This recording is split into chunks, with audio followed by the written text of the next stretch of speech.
Just got divorced, and my ex-wife begs for reconciliation. A wonderful trip, yet a pre-planned conspiracy. The beautiful wife lying next to me in bed had already cheated on me and forced me into a divorce. Stranded on an island, the useless husband she once despised, Gao Shuo, became her only hope for survival. Gao Shuo, please, I beg you, don't leave me. I won't survive without you. The cold CEO, are you more beautiful than me? The stunning flight attendant, do you have a better figure than me? The caring nurse, are you more considerate than me? Gao Shuo glanced at the beauties around him and said to his ex-wife, you can leave now. On the perilous island, danger lurked everywhere. Gao Shuo lived comfortably with the beautiful women around him. Chapter 1. Zhu Shuya, why did you steal my parents' house? Pacific Ocean. On a cruise returning from the Maldives, Gao Shuo tightly gripped his phone and yelled at his wife, Zhu Shuya, in a fit of rage. Just moments ago, he had learned that his parents' house had been mortgaged for a loan of 1 million, which had been given entirely to Zhu Shuya's parents. The reason? They claimed Zhu Shuya was pregnant, and if they didn't do this, she would have an abortion. As simple, honest farmers, Gao Shuo's parents, who wanted children, were forced to comply. But Gao Shuo knew the truth, this was all a lie. It was a setup. Zhu Shuya wasn't even pregnant.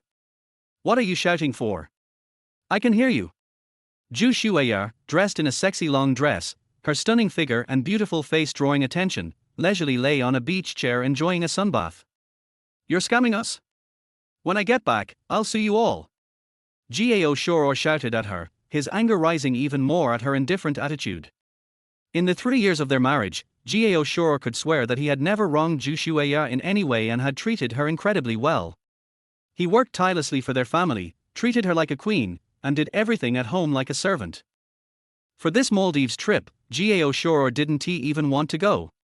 It was nearing the end of the year, and his real estate sales company was extremely busy. On top of that, the trip was expensive. The one-way cruise ticket alone cost an entire month's salary. But despite all that, he still took the risk of being fired and asked for leave from his boss to accompany her. Yet, he never imagined that Zhu Shuya and her family would deceive him like this. You're always like this. Every time something happens, you get all worked up. You're not someone who can handle big matters. Zhu Shuya took a sip of her drink from the table, removed her stylish sunglasses, and said calmly, Gao Shuo, don't forget what happened last night. You slept with another woman. That's cheating. When we get back, I'll divorce you. As for your scam accusations, it's too late. You have no evidence. Also, your parents are really stupid. They believed everything so easily and even wrote up the voluntary donation agreement themselves. Gao Shuo clenched his fists, veins popping on his forehead, and shouted at Zhu Shuya. Are you even human? What you're doing is trying to kill them. Last night, there had been a big party on the cruise, which Zhu Shuya insisted he attend. The party had been so lively that Gao Shuo drank a bit more than usual. The next morning, he woke up to find himself lying naked in bed with a young woman, and Zhu Shuya had caught him in the act. She immediately said she would divorce him when they returned to China. Gao Shuo, feeling like he had been set up, was about to explain everything when he found out that his parents' numbers had been blocked, and that Zhu Shuya's family had swindled his parents. Trying to kill them, how is that my problem?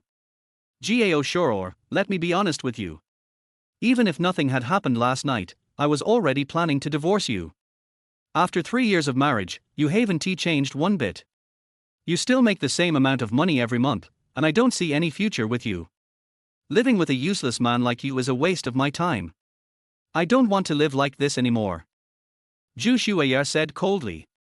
So, you're planning to divorce me, yet you dragged me out here on a trip and spent tens of thousands of my money? You're planning to divorce me, yet you and your parents colluded to trick me into buying a new house. Gao Shuo's gaze turned cold as ice, his eyes locking onto Zhu Shuya as he questioned her. Tell me, are you seeing another man? Bang! Before he could finish his sentence, a loud crash rang out, and the cruise ship tilted. Everyone on board was thrown to the floor. A few people were thrown overboard from the sudden jolt, falling into the churning waves of the ocean. The scene immediately descended into chaos, with screams, cries for help, and desperate shouts filling the air. Gao Shuo, save me! Zhu Shueya, her body hanging off the edge of the ship, clung to the iron railing, her voice filled with terror. Gao Shuo, lying on the ground and tightly gripping the umbrella pole, furrowed his brow. He let go, slid down, stepped onto the railing, grabbed Zhu Shueya's hand, and shouted angrily, "Tell me, are you seeing another man, which is why you want a divorce? Gao Shuo, please, help me. I can't hold on much longer. If you pull me up, I'll tell you everything, and I'll return the money."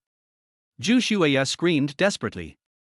Gao Shuo gritted his teeth, straining to pull her up by the arm, his gaze cold as he demanded, "Answer me. If you don't, I'll let you drown." Half of Zhu Shueya's body was submerged in the sea, with waves crashing against her.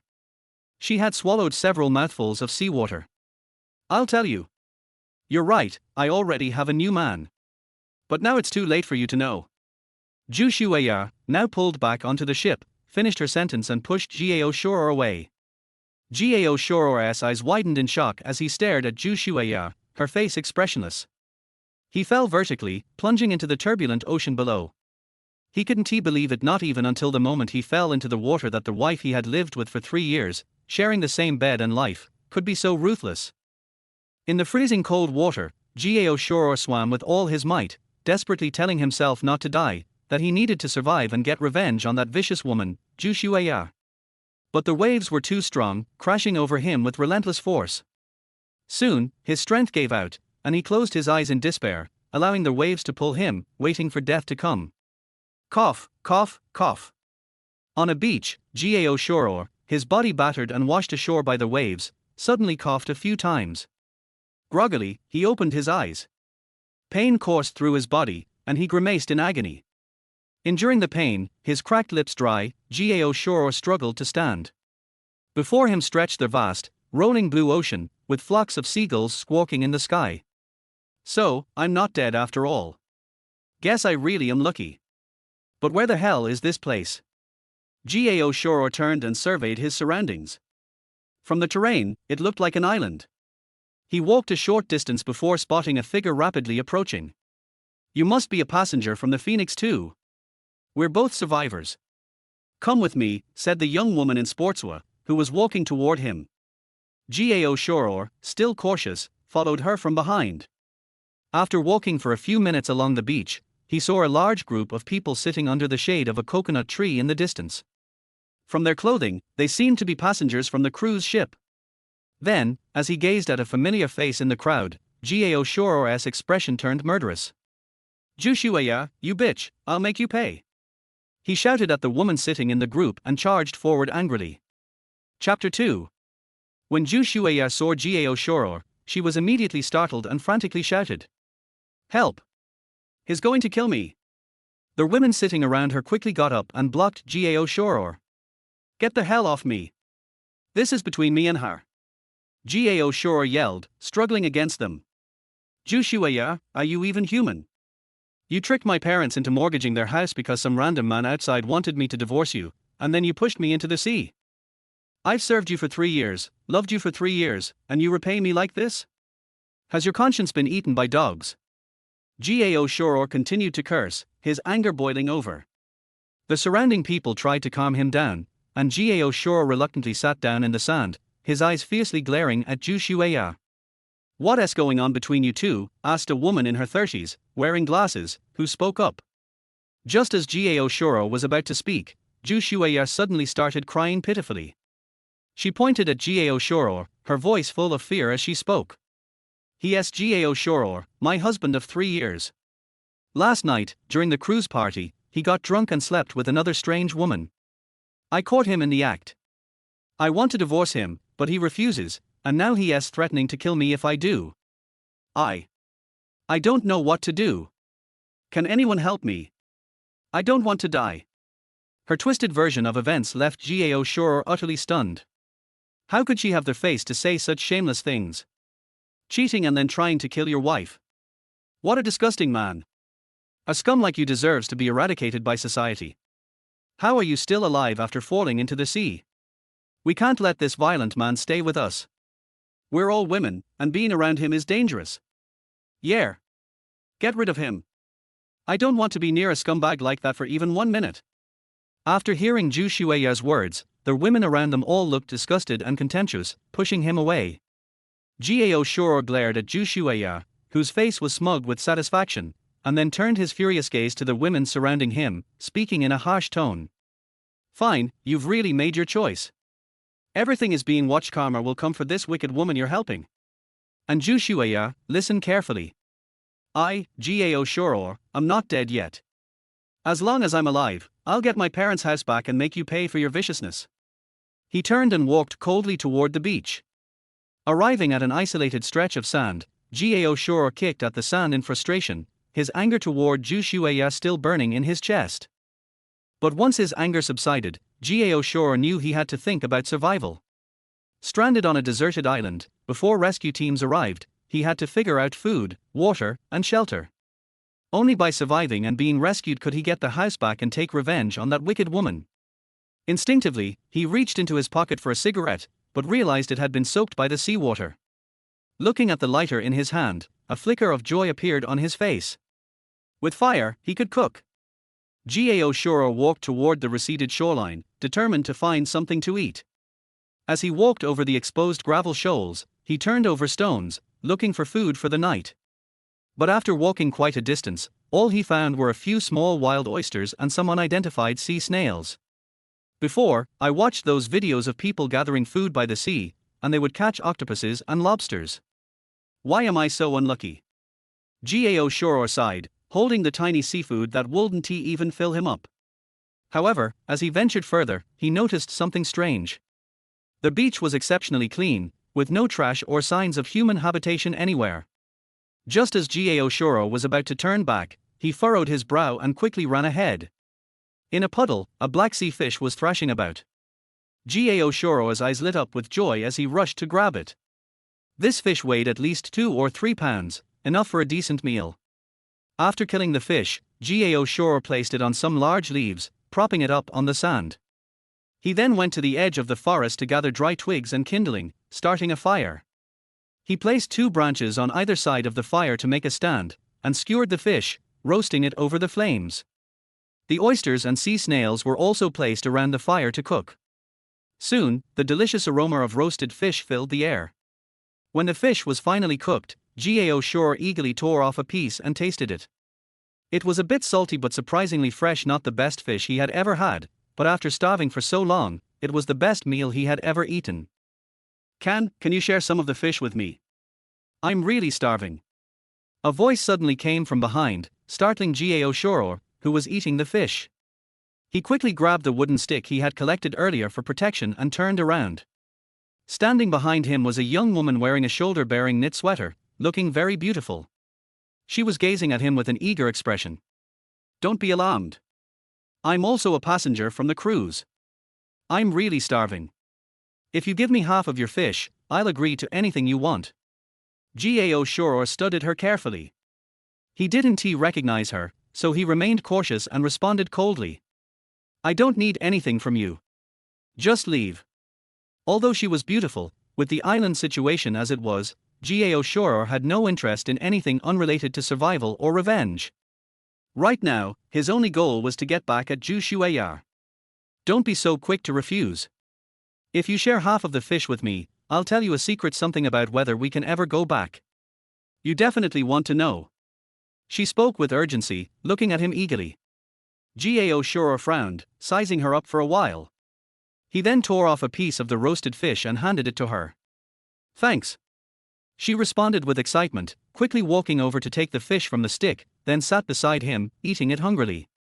Gao Shuo felt somewhat uncomfortable and shifted to the side. When she finally finished eating, Gao Shuo spoke impatiently. Now, tell me everything you know, and you can go. She burped, a little embarrassed, and looked at Gao Shuo. Let me introduce myself first. I'm Gu Qin, a flight attendant for Southern Airlines. I was on my way to the Maldives for vacation, but I didn't expect to end up in a shipwreck. If I had known, I should have just taken a flight. Don't be impatient. What I'm about to tell you is that, most likely, we're never going to get back. We'll be stuck on this deserted island forever. Gao Shuo furrowed his brow tightly at this, but wasn't shocked. He had vaguely suspected this already but hadn't dared to think too much about it, afraid it would shatter his hope of returning. "Don't doubt me." I was outside the cockpit. I heard the captain shout in panic that the cruise ship had been hit by a mysterious and massive magnetic field, causing all the ship's equipment to fail. It then crashed into an underwater reef. He was terrified, saying we couldn't go back, and then the ship capsized. Only a few people managed to board the lifeboats. I was one of them, but the waves were too strong, and the lifeboat capsized. I was the only one who survived, washed up on this island. "Wait, you said the cruise ship capsized?" Gao Shuo suddenly asked. This explained why Gao Shuo was here on the island. She likely made it onto the lifeboat with the other women. "You've said enough. You can leave now," Gao Shuo said, not intending to keep her around. He didn't trust anyone anymore. Even if he couldn't return, being alone on this island was safer than staying with people who might have their own hidden motives. He wasn't going to rely on anyone. Ji Yuqin panicked when she saw him trying to send her away. Tears welled up in her eyes as she pleaded. "Why won't you let me stay and survive with you? I'm just one woman on this island. I could die at any time. If you keep me with you, protect me, and give me food, I can stay with you. When you need it, I can give you my body, and I could bear your children." She looked at him with a seductive expression, her hand slowly reaching toward his chest. Chapter 3. Gao Shuo looked at the beautiful and well-endowed Ji Yuqin, unable to stop himself from swallowing. He was a young man full of vigor, and facing such a stunning woman offering herself, it would be a lie to say he wasn't tempted. Slowly, Gao Shuo raised his hand towards Ji Yuqin's proud chest, but just as he was about to touch it, he suddenly pulled back, his expression turning cold. "You, leave right now, or I won't be polite." Though he had some interest in her body, as a married man, his self-control was far stronger than that of a young man. After just experiencing Zhu Shui's betrayal with that woman, it was difficult for him to trust anyone else. Moreover, surviving alone on this deserted island was hard enough. Having a woman around would only make life harder. "You really don't know what's good for you?" Ji Yuqin's eyes turned red as she angrily cursed at Gao Shuo, stood up, and ran off. Gao Shuo watched her retreating figure without any regret. Compared to engaging in such acts, he was far more focused on surviving and finding a way back to his parents. The fire crackled as the flames flickered. Gao Shuo lay by the fire, staring at the star-filled night sky, his mind filled with thoughts. He hated Zhu Shuo deeply. At the same time, he missed his parents and worried about what his future would look like. Waves crashed relentlessly against the shore as the sea breeze blew wildly, causing the flames of the fire to flicker and crackle. While Gao Shuo was drifting into sleep, he suddenly felt a soft weight press against him. Half conscious, he reached out, his hand brushing against something elastic and soft. His eyes shot open, and he found himself staring at a delicate face just inches away. His hand was now holding Ji Yuqin's full, firm bottom. "Hey, where do you think you're touching?" Ji Yuqin opened her eyes, feigning surprise. Gao Shuo could see the mischievous gleam in her eyes. He smirked and retorted, "You threw yourself into my arms." He implied that if something was offered for free, why not take advantage of it? Ji Yuqin wasn't upset that Gao Shuo didn't appreciate her allure. She wrapped her white arms around his neck and gazed at him with a shy, pinkish expression on her face. "That's right, I initiated it. I'm asking you to take me." With that, she lightly bit her lip and leaned in, offering him her luscious red lips. With the beauty in his arms, Gao Shuo struggled to control his inner desires. The beach suddenly became an intoxicating scene. Afterward, Ji Yuqin fell asleep. But Gao Shuo lay awake, restless. As a married man, having sex with another woman like this left him feeling guilty. He also knew deep down that Ji Yuqin's advances were just a means to seek his protection and get food to survive. The morning sun rose over the horizon, painting the sea red. Gao Shuo got up and looked at Ji Yuqin, still curled up on the ground, asleep. What happened last night felt like a dream. He didn't wake her.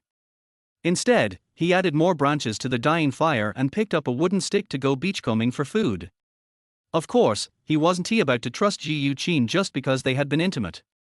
After all, his wife of 3 years, Zhu Shuiya, had betrayed him and schemed against him, so how could he trust this woman he had only just met? Their interaction was, at most, a fleeting affair, a mutual exchange of needs. Besides, if Gao Shuo were to truly choose a woman to accompany him, he would always remain in control and never put himself in a vulnerable position. He didn't know if the morning tides were bringing more seafood or if it was just luck, but after half an hour of scouring the shore, Gao Shuo found a few pounds of eel and several crabs. When he caught the eel, he almost got bitten. He managed to kill it with the wooden stick after a struggle. Back at the fire, Gao Shuo saw Ji Yuqin brushing her teeth with an old coconut and some charcoal. He didn't say anything, feeling awkward after the events of last night. He grabbed the eel, skewered it on a stick, and started roasting it.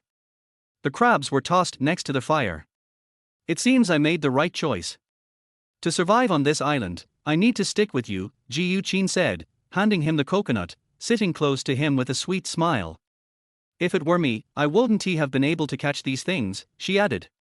Those other women are really foolish, especially your wife, she teased. Gao Shuo, holding the coconut, took a sip of the remaining coconut water. Hearing that, he suddenly turned his head and looked at her coldly. Don't get excited. I saw everything. I saw you get chased away by them last night from the forest, and I've been following you ever since. Your wife, no, should I say ex-wife? You're just a divorce certificate away from being done with her. She seems like a deeply scheming person. By the way, did she really take your family's house? Ji Yuqin asked curiously. Gao Shuo began telling her everything about him and Zhu Shueya, since there was no harm in sharing. It felt good to have someone to talk to. That woman is truly vicious. To treat her husband of 3 years like that. From a woman's intuition, your guess is right, she likely has someone else on the outside, Ji Yuqin said, laughing. But don't worry, her retribution is coming soon. I've been watching them for a long time. They don't have the skills to survive on this island. You'll definitely get your chance to get back at them. Suddenly, a voice came from behind them. Gao Shuo turned his head and saw a group of women standing behind him, with Zhu Shueya among them. His face turned dark with anger. He was about to speak when Ji Yuqin suddenly grabbed his hand, resting her head on his shoulder, and looked at Zhu Shueya in the crowd as she said. Yes, not only did we hook up, but we also had a blast all night long. I thoroughly enjoyed it. And we even had a seafood feast this morning.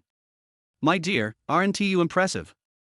As they looked at the sizzling eel and crabs roasting over the fire, all the women couldn't help but swallow.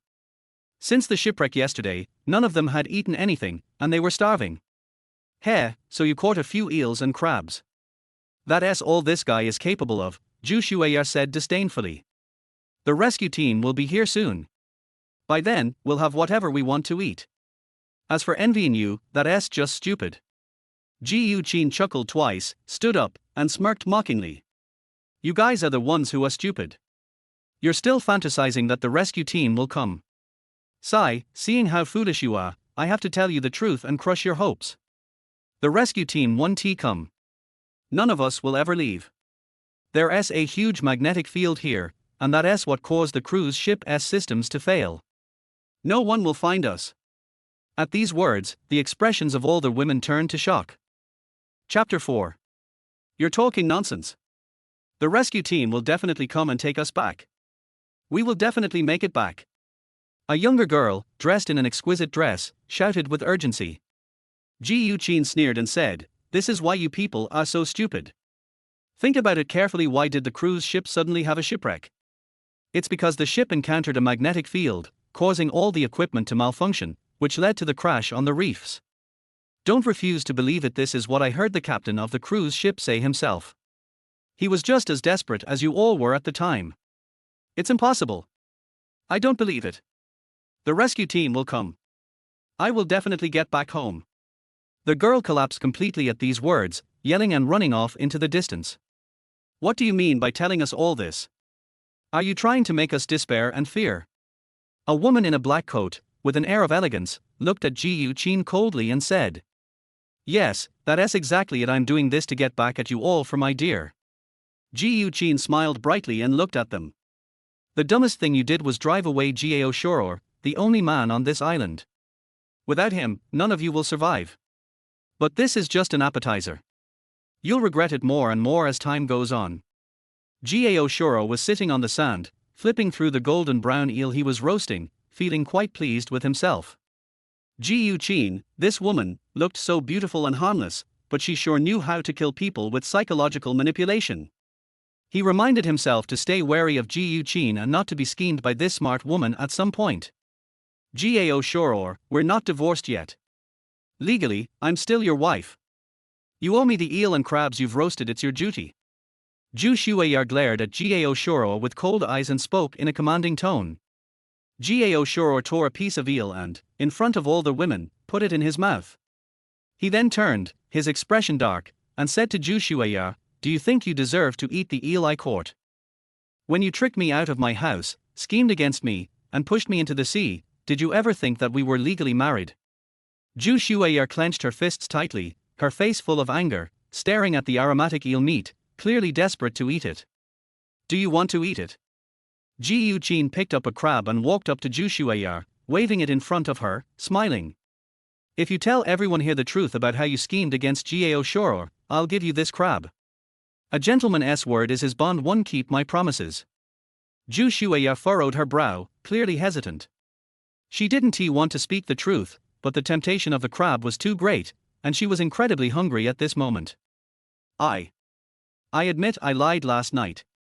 Gao Shuo didn't force me, and he never tried to kill me. But he did get drunk and slept with other women on the cruise ship, that's the truth. I've said it all, so give me the crab now. She reached out to grab the crab from Ji Yuqin's hand. Ji Yuqin sidestepped and avoided her grab. What do you mean by this?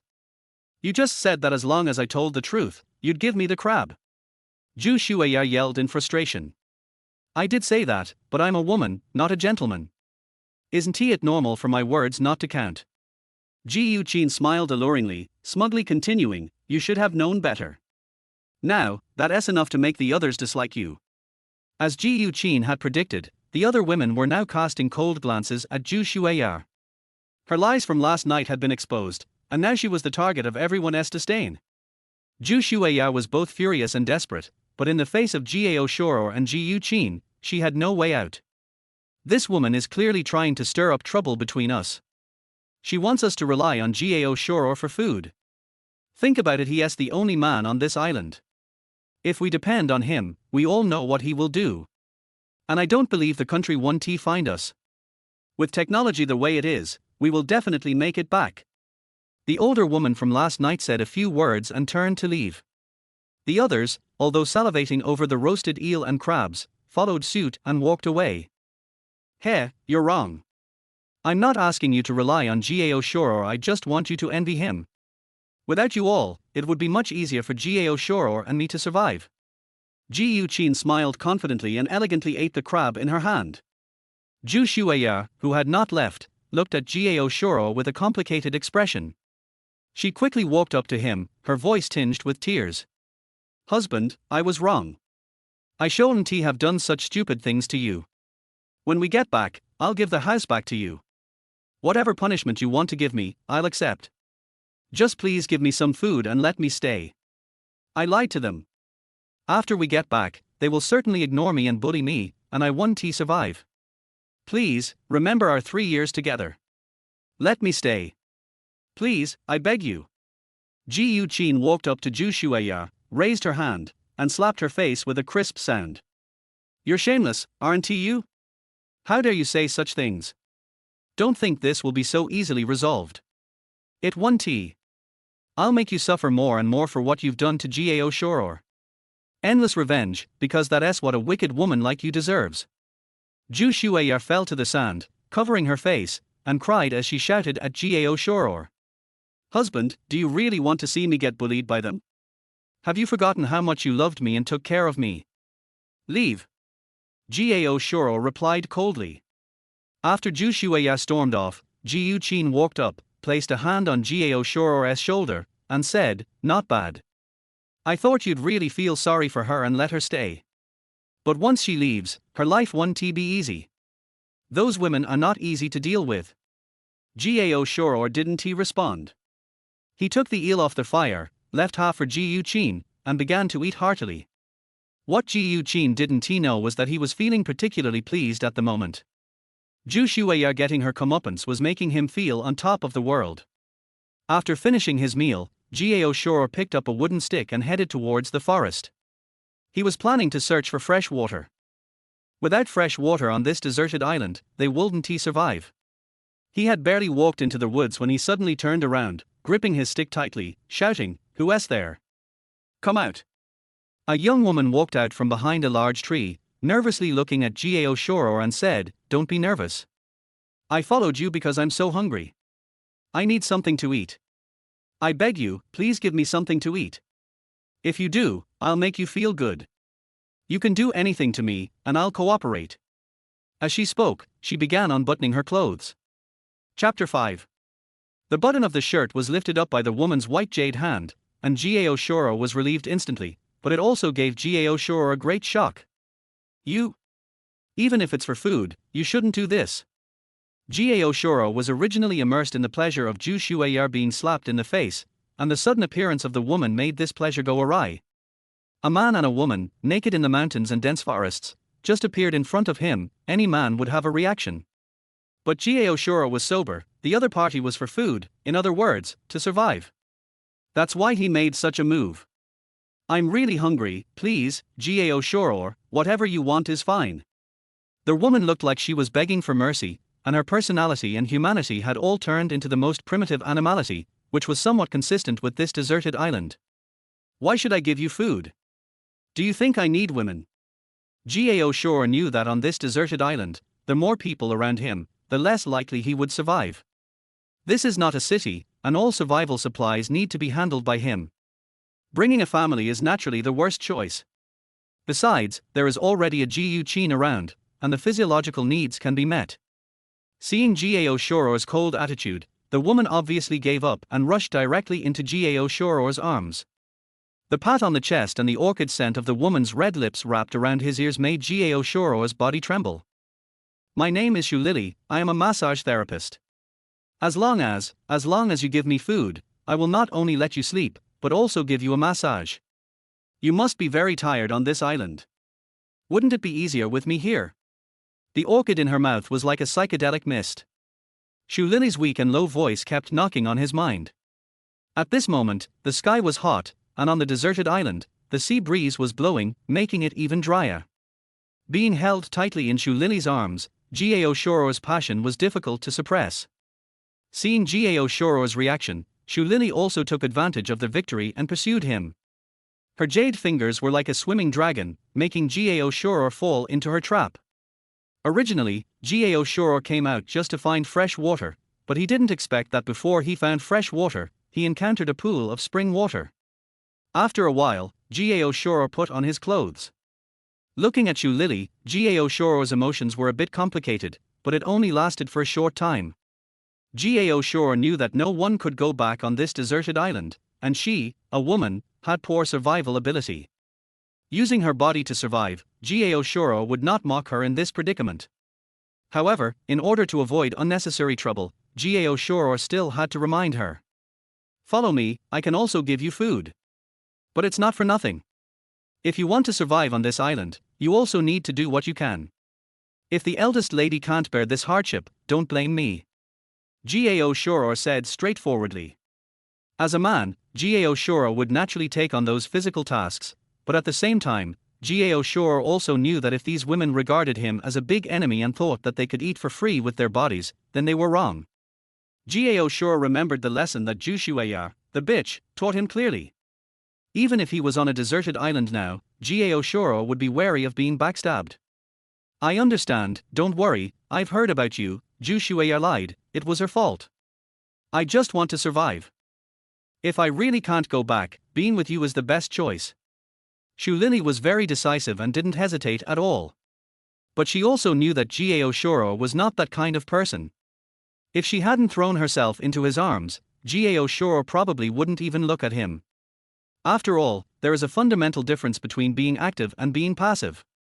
It's good to understand. I'm going to find fresh water now. As for food, you can come with me. This island has dense vegetation. It's just right to look for it. Maybe there will be wild fruits.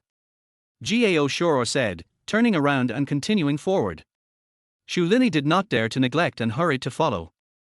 Gao Shuo did not know how big the deserted island was. The vegetation on the island was dense and there were some coconut trees near the sea. Although coconuts could be taken from the coconut trees, fresh water resources could not be solved after all. If you want to survive, fresh water resources are the most important. The two went forward and explored the dense forest. Gao Shuo looked at the vegetation in front and stopped directly. Why did you stop? We haven't found water yet. Shu Lili looked curious.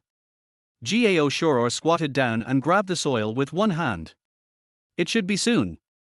This island should be not small. After walking for an hour, the vegetation here is much greener than before, and the soil is also wet. Gao Shuo stood up and looked ahead, and then continued to move forward. Sure enough, not long after walking, they heard the sound of water. The two hurried forward and immediately saw a steep cliff, and on the cliff wall was a steady stream of clear springs. The environment on this island is indeed surprisingly good. Take out your bag. Take some fresh water back. Gao Shuo didn't waste any words and directly set his eyes on the bag on Shu Lili's shoulder. The only thing that made Gao Shuo feel lucky was that these women were almost all bag lovers and never left their bags. It was also considered to create some conditions for Gao Shuo. It was lucky to find fresh water on the first day. Shu Lili was not vague and took out her bag directly. On their way here, Gao Shuo not only determined the location of fresh water, but also found some wild fruits along the way. They can also be eaten. After getting the fresh water, the two returned the same way. As soon as they returned to the beach, Ji Yuqin came over. Looking at Shu Lili who was following Gao Shuo, Ji Yuqin didn't say anything, but responded generously. It's no wonder that you didn't refuse because this woman didn't mock you with them before. But didn't you meet a little nurse when you came back? Ji Yuqin took the fresh water on her own initiative and said something that stunned Gao Shuo and Shu Lili. Little nurse?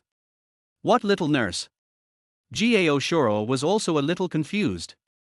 The two of them had walked along the way and had not met anyone else. What little nurse was there? After you went to find fresh water, a little nurse wanted to eat and kept begging me. I didn't agree, so she said she would find you and followed me. Will there be any danger? Ji Yuqin said danger, but she didn't have any sympathy. In this environment, Ji Yuqin obviously knew the pros and cons. Otherwise, she would not choose to rely on Gao Shuo at the first time. How about? Let's go find it. The situation in this forest is unclear. What if we encounter wild beasts or something? Shu Lili's voice sounded slowly, but Ji Yuqin waved her hand. If you really encounter wild beasts, you won't survive.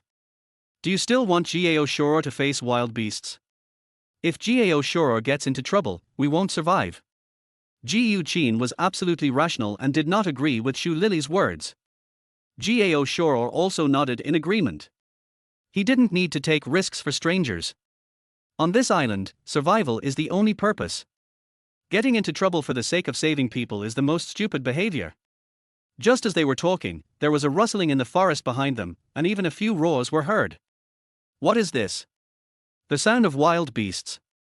Gao Shuo's pupils contracted. He didn't expect that there were wild beasts on the deserted island. This was far beyond Gao Shuo's expectations. I thought there would be at most some snakes, rats, insects and ants, plus some birds on the deserted island, but I didn't expect that there would be large wild beasts. This means that Gao Shuo needs to plan well to ensure his own safety. But at the same time, the little nurse who entered the forest alone is obviously in danger. Chapter 6. The little nurse is alone in the forest. If she just meets her from a distance, she may still have a chance of survival. But if she bumps into a wild beast directly, the consequences can be imagined. What Gao Shuo is thinking about is actually how to survive here. Originally, I thought that there would be no such ferocious wild beasts on the deserted island. But the actual situation is different. Gao Shuo needs to reconsider. Seeing that Ji Yuqin and Gao Shuo have no intention of looking for people, Shu Lili doesn't know what to say. They are all stranded on a deserted island, and it is unknown whether they can survive. Not to mention that there are now large beasts on this deserted island, and there may be other hidden threats. What Gao Shuo needs to consider is how to deal with it in the future. Listening to the sound just now, it is not a group of beasts. Shu Lily, who was standing aside, looked at Gao Shuo in deep thought, and asked tentatively. Gao Shuo, why don't you go and look for someone? After all, she is a nurse. We don't have a hospital on the island. If something goes wrong and she is injured, the nurse can help. Shu Lili said, and this word touched the hearts of Gao Shuo and Jiu Qin. This is a deserted island, surrounded by the sea. The most troublesome thing is that once you are injured, it is easy to get infected. It will naturally be more convenient to have a nurse. Okay, I'll go look for it, you stay here. If I haven't come back yet, you can do whatever you want. Facing the beast alone, Gao Shuo was not absolutely sure, not to mention that he couldn't be sure what the beast was. If it was beyond human power, he would not really take the risk. He also made arrangements in advance. After all, the two women had slept together. Gao Shuo was still responsible and would not leave it alone. On a deserted island, the importance of nurses still needs to be considered. Although Gao Shuo was reluctant, he thought of the usefulness in the future, so he went back into the woods. Following the original route, he went all the way in the direction of the previous roar. After walking for a while, Gao Shuo discovered the movement of the surrounding woods. The short grass was pressed down in several places, as if it was the traces of people rolling and crawling. What worried Gao Shuo the most was that there was blood on the grass. This is a deserted island in the wild. The blood and bloody smell, whether it is a wild animal or a poisonous insect on this island, once discovered, the danger will be greater. Since there was no sound around at this moment, Gao Shuo even thought that the little nurse had died tragically in the mouth of the beast. Based on the principle of not taking risks easily, Gao Shuo was just about to return. After all, in this situation, the survival rate was too low. He didn't need to put himself in trouble because of others. Gao Shuo's purpose was to stay alive, not to save people and put himself in danger. Survival in the wild, survival instinct, Gao Shuo would not feel any guilt. Just as Gao Shuo was about to turn around and leave, he suddenly heard a low gasp from one side, and Gao Shuo became alert instantly. Carefully, he followed the sound. In the direction of the sound, traces of blood dragging all their way can be seen. Soon, Gao Shuo came to a natural deep pit. The deep pit was surrounded by weeds, but there were also obvious traces of rolling, plus mottled bloodstains. He concluded that the little nurse was below. Gao Shuo didn't delay, since there was still a possibility of people, he should go down and take a look. If you really encounter a difficult danger, it's not too late to run. After getting down the deep pit, Gao Shuo saw a woman curled up at the bottom of the pit, with bloodstains on her thighs clearly visible, and she was trembling all over. The woman's white clothes had already been torn into pieces, either torn and damaged when she ran away, or bitten by wild animals. How is it? Can you hold on? Gao Shuo asked. The little nurse, who had been gradually falling asleep, suddenly became energetic, opened her eyes and looked at Gao Shuo who appeared in front of her, and her beautiful eyes instantly became red. No, it's okay. Gao Shuo, save me. The little nurse's eyes were red, and she threw herself into Gao Shuo's arms. The moment she stood up, Gao Shuo realized that her clothes were gone, and she was covered with a few pieces of cloth. The most terrible thing was that the little nurse had lost even her underwear. Two soft balls, like a breeze passing through their hand, bumped into each other. Feeling the little nurse trembling constantly, Gao Shuo was also relieved. It seems that she is still a little energetic, probably because she encountered wild animals before and was too nervous. Why did you go into the forest alone? Even if you were looking for me, wouldn't you wait on the beach? Also, did you encounter a wild animal? Tell me the details. Gao Shuo asked hurriedly. It is most important to confirm the situation of the wild animal. If you only encounter one, it will be easier to deal with. I am just hungry. Gao Shuo, I'm sorry, I shouldn't have told Zhu Shueyar about you. I was also deceived by her. When I came here, I encountered a wild boar. I was scared and ran around. I accidentally scratched it. The wild boar seemed to be stuck somewhere. The little nurse kept talking, and her voice was still nervous. After she said this, Gao Shuo also understood. The little nurse's name is Jiaolan. According to what she said, it should be a wild boar. Gao Shuo didn't expect that there would be wild boars on such a deserted island. And, from what Jiaolan said just now, the wild boar should be injured, otherwise she, a woman, would not be able to escape from the wild boar. How is the injury? Can you still walk? You are a nurse, you should know how to deal with it, right? Gao Shuo came back to his senses, looked at Zhao who was hugging him tightly, and asked again. Although she only encountered one beast, it would be troublesome if other beasts smelled the blood and came over.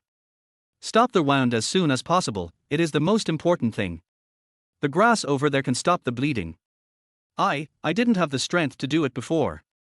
Zhao pointed to the wild grass beside him.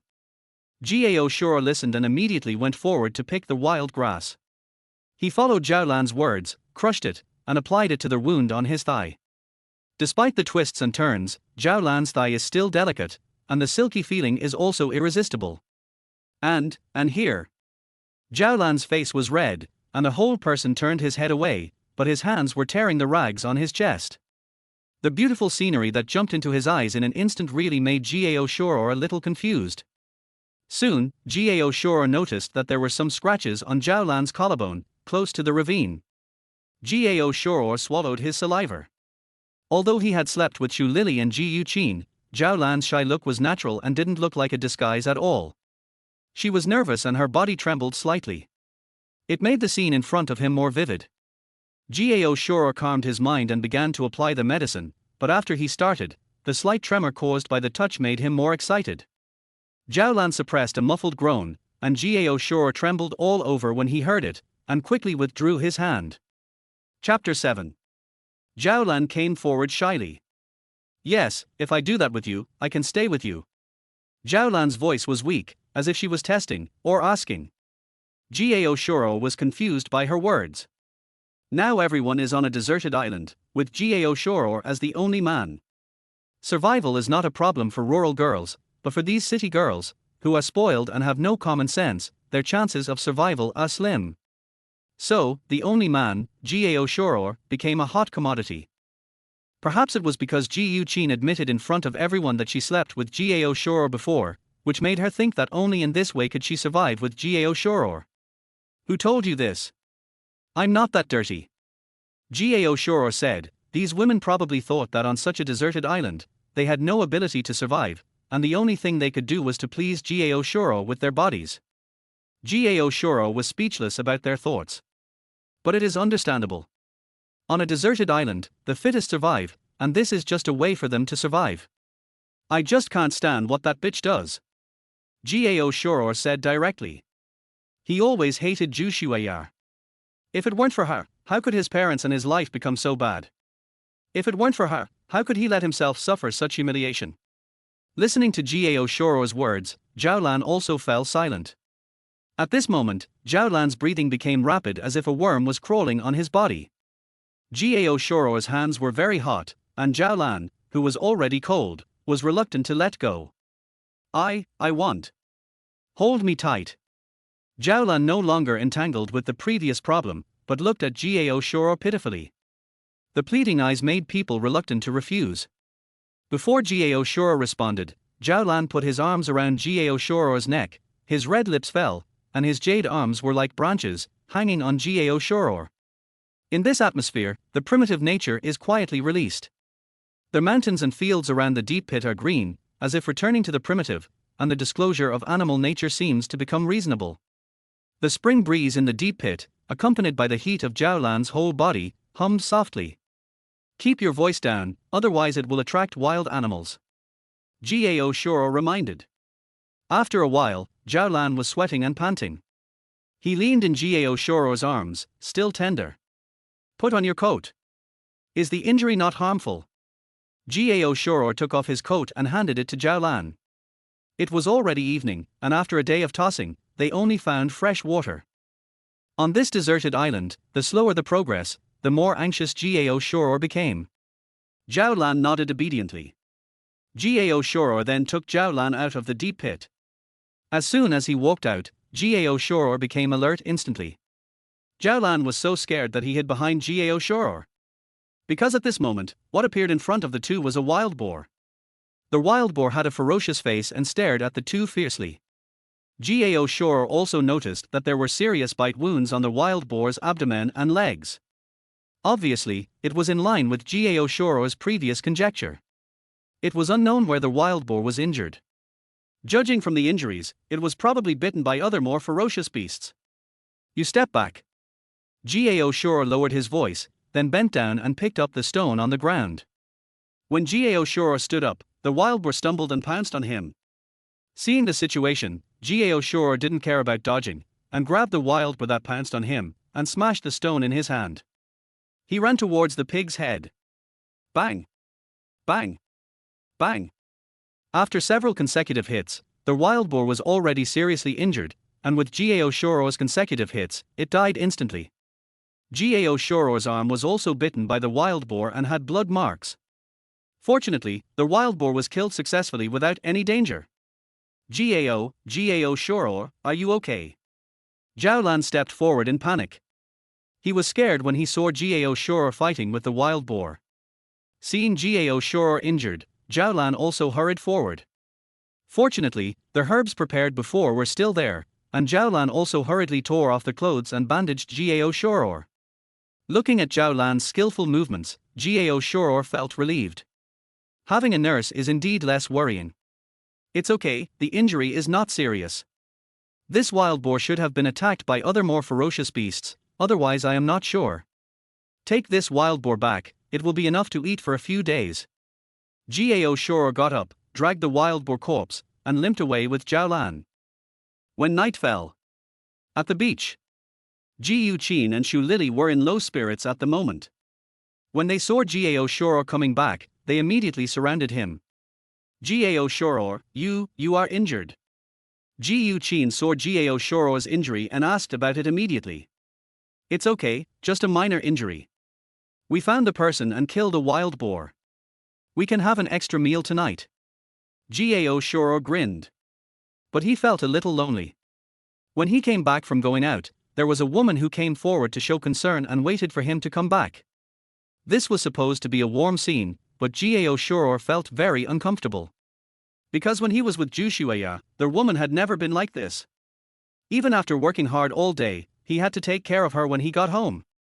Not a word of comfort and greeting, and even picked on him. Thinking about it now, Gao Shuo didn't know whether he was lucky or unlucky. Wild boar. Gao Shuo, you are so amazing. Is your injury really not a big deal? The nurse has found it, let her take a look at it for you. Ji Yuqin and Xu Lili asked, and Zhao Lan on the side also stepped forward. It's okay. Gao Shuo's injury is not a big problem. It has been treated. Zhao Lan stepped forward and the clothes hanging on his body fell off as soon as he finished speaking. He had bandaged Gao Shuo before, and some of his clothes were torn, causing him to not wear them. Looking at Zhao Lan's delicate body and the faintly visible marks on her body, Ji Yuqin understood instantly. It's good that you're okay. Sit down and rest first. We have something to tell you. Ji Yuqin said, but her expression seemed a little unnatural. Seeing Ji Yuqin like this, Gao Shuo was also curious. Ji Yuqin was not a person who would be so shy. She was generous and even straightforward and strong in character. Basically, she said whatever she wanted. What happened? Gao Shuo asked. Ji Yuqin said immediately, the fresh water you brought back was snatched away by Zhu Shueya and a group of women. And, they were a group of people against the two of us, and they also knew the location of the fresh water. As Ji Yuqin finished speaking, Xu Lili lowered her head before Gao Shuo responded. Gao Shuo, I'm sorry. There are too many of them, I'm afraid I'll suffer in a fight. Xu Lili said with a face full of shame, but Gao Shuo didn't take it to heart. It's okay, there are wild animals in the forest, if they dare to go, it's not anyone's fault if they die. Let's deal with the wild boar first. Getting food is important. Gao Shuo showed no worries on the surface, but he hated Zhu Shueya even more in his heart. Everything had been explained clearly, but I didn't expect that woman to bring people to cause trouble. Chapter 8. Zhu Shueya was the best at pretending to be pitiful. Even if something bad happened, she would definitely try to cover it up and win the sympathy of others. With some inflammatory words, it was not surprising that this situation occurred. As for fresh water, Gao Shuo was not worried at all. The group of women would only go to get some occasionally at most, and they didn't dare to stay in the woods. In that case, I'm relieved. Zhu Shueya is really shameless. Why did you like her in the first place? After feeling relieved, Ji Yuqin also complained directly. It seemed like she was saying that Gao Shuo had a bad vision and no taste. Gao Shuo was a little helpless when he heard this. Who knows? Besides, you women wouldn't like me, an ordinary employee with no power or money, right? Gao Shuo said, and Ji Yuqin and the others fell silent. If they were not on the deserted island, they would not have had any contact with Gao Shuo. They would not even know him. Okay, we can't go back anyway, so we might as well live a shameless life here. It's okay as long as we don't die. Seeing the awkward atmosphere, Ji Yuqin also spoke to break the silence. But when she said this, Gao Shuo rolled his eyes. You make me look like a gangster. Don't waste time, you guys make a fire, I'll deal with the wild boar. Gao Shuo urged. He began to process the wild boar. Although there were no knives or anything like that, fortunately, it was still possible to find some sharp tools on the beach. Some relatively sharp stones were obviously the best tools. With these tools, Gao Shuo finally processed the wild boar. Throwing away some unnecessary internal organs, there was still a lot of meat left. For the 4 of them, it was indeed very rich. Don't rush to eat these for legs. Hang them up with something and smoke them. They can be preserved for a longer time. Roast the rest. Although there is no seasoning, it is meat after all. Bear Grylls would be jealous to be able to eat meat in such a short time. Fortunately, Gao Shuo had watched Bear Grylls' wilderness survival videos many times before, so he processed it cleanly and neatly. Yeah, I'll listen to you. The 3 women looked at it, and their faces showed joy. Following Gao Shuo was indeed the best choice. Soon, the aroma of meat filled the air on the fire, and the 4 people began to eat. Even if it was not seasoned, it was still a delicious dish for them. Just after eating for a while, they saw a group of people coming one after another. The leader was a tall woman with a cold queen look on her face, giving people a feeling of superiority. If it were in the past, Gao Shuo would not dare to look at such a woman in the city. After all, the status of both parties was very different. They were not from the same world at all. But it is different now. Next to the cold woman, Zhu Shueya also looked arrogant. Gao Shuo, give us some meat. You are just a few people, how can you eat so much? Anyway, I am also your nominal wife. I will not hold you accountable for your cheating, but you must share the meat with us. Zhu Shueya said it with confidence. The other women echoed one by one. Gao Shuo looked around and snorted immediately. Give it to you? Do you deserve it? If you want to eat it, go and fight for it yourself. If you think you want to rob it by relying on your numbers, I don't mind adding some human flesh tonight. Gao Shuo didn't tolerate it and directly said something harsh. With the light of the fire, Gao Shuo's expression looked even more ferocious. Frightened Zhu Shueya and a group of women, they retreated unconsciously. You are not a man at all.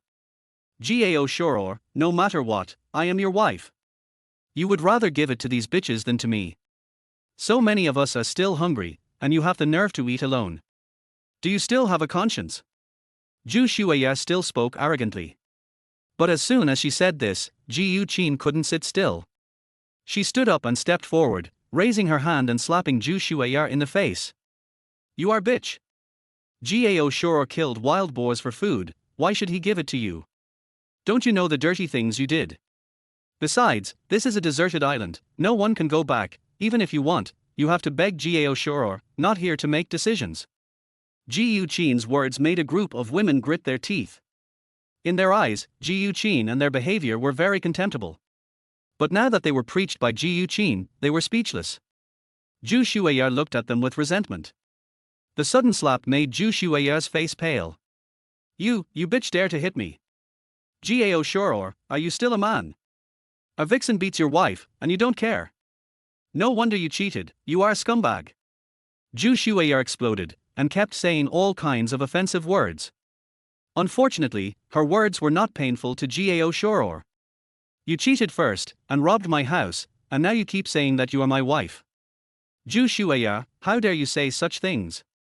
And you, do you think you are self-righteous? Want food? You are not worthy. Gao Shuo snorted coldly, not taking them seriously at all.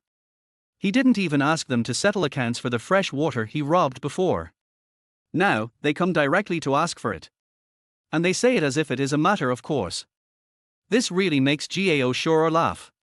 Gao Shuo, no matter what personal grudges you have with Zhu Shuo, everyone is in trouble now. Since you can get food, you should take care of everyone. You are man, don't you even have this little responsibility? A woman came forward and started to speak in a righteous manner. She even spoke with a righteous look.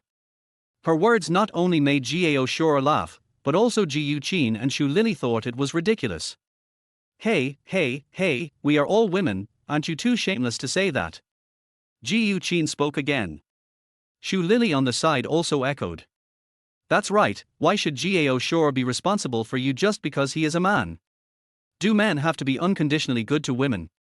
We follow Gao Shuo, but we also do what we can, and what about you? Morally kidnapping on this deserted island. Several women refuted, and the scene suddenly became exciting. The woman who spoke earlier was speechless. But Zhu Shuo was unconvinced and retorted. Bullshit. Don't think we don't know that you are just selling your bodies. Besides, Gao Shuo is a man, and it is natural to take care of women. Seeing Zhu Shuo's arrogant words, Gao Shuo was also angry and laughed. What a natural thing.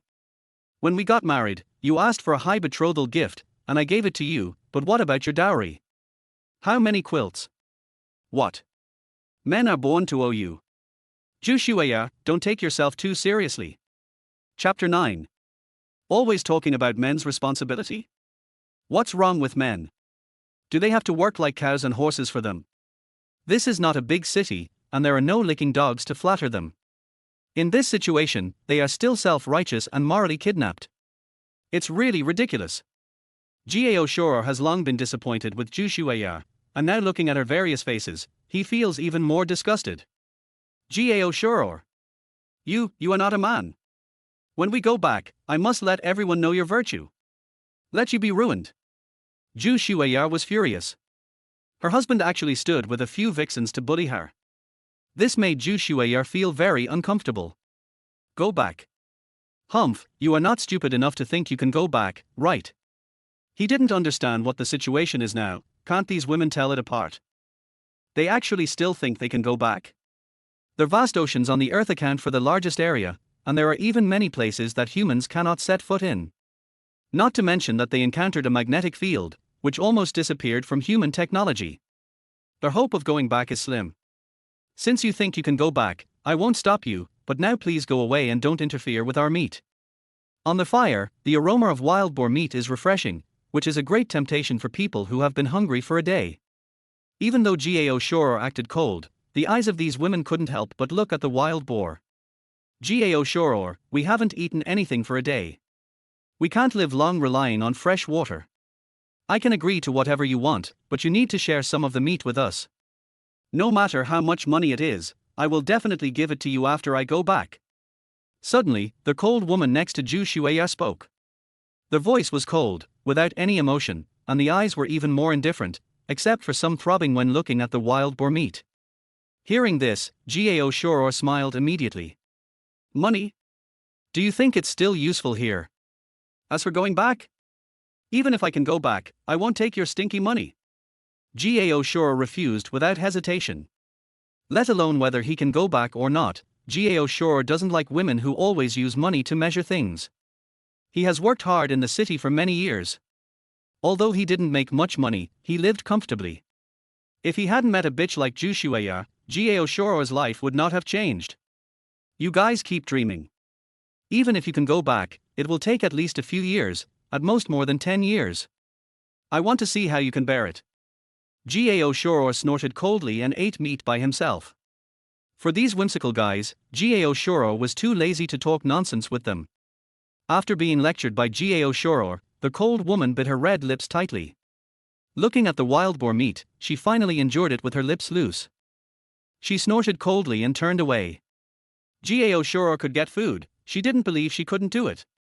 No matter what time, she will never be a man's appendage. Watching the cold woman leave, Zhu Shueya and her group of women suddenly became at a loss. But when they saw Gao Shuo and the others eating meat with relish, they were all greedy. "What are you still doing here? This meat is not for you." Ji Yuqin sneered, and a group of women glared angrily, but there was nothing they could do. They could only leave in embarrassment. Zhu Shueya was unwilling, and her eyes looked at Gao Shuo fiercely. "Gao Shuo, wait and see. I don't believe it, I can't live without you." Zhu Shueya hummed, as if she was forcing herself to maintain her self-righteous dignity. Watching people leave, Ji Yuqin couldn't help but joked. "Gao Shuo, there are so many women, if you accept them all, you can compete with the emperor." Ji Yuqin ate meat, satisfied her mouth, and her spirit also followed. "Do you think I'm here to breed? Eat quickly, there are too many unknowns on this deserted island. Since there are wild animals like wild boars, it means there are still many dangers. Besides, the climate of the deserted island is also unknown. We need to continue collecting supplies tomorrow morning." Gao Shuo didn't take the words of the group of women to heart.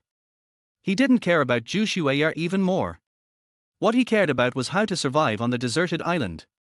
Now there is no decent shelter, just on the beach. This level is not enough. It's not safe either.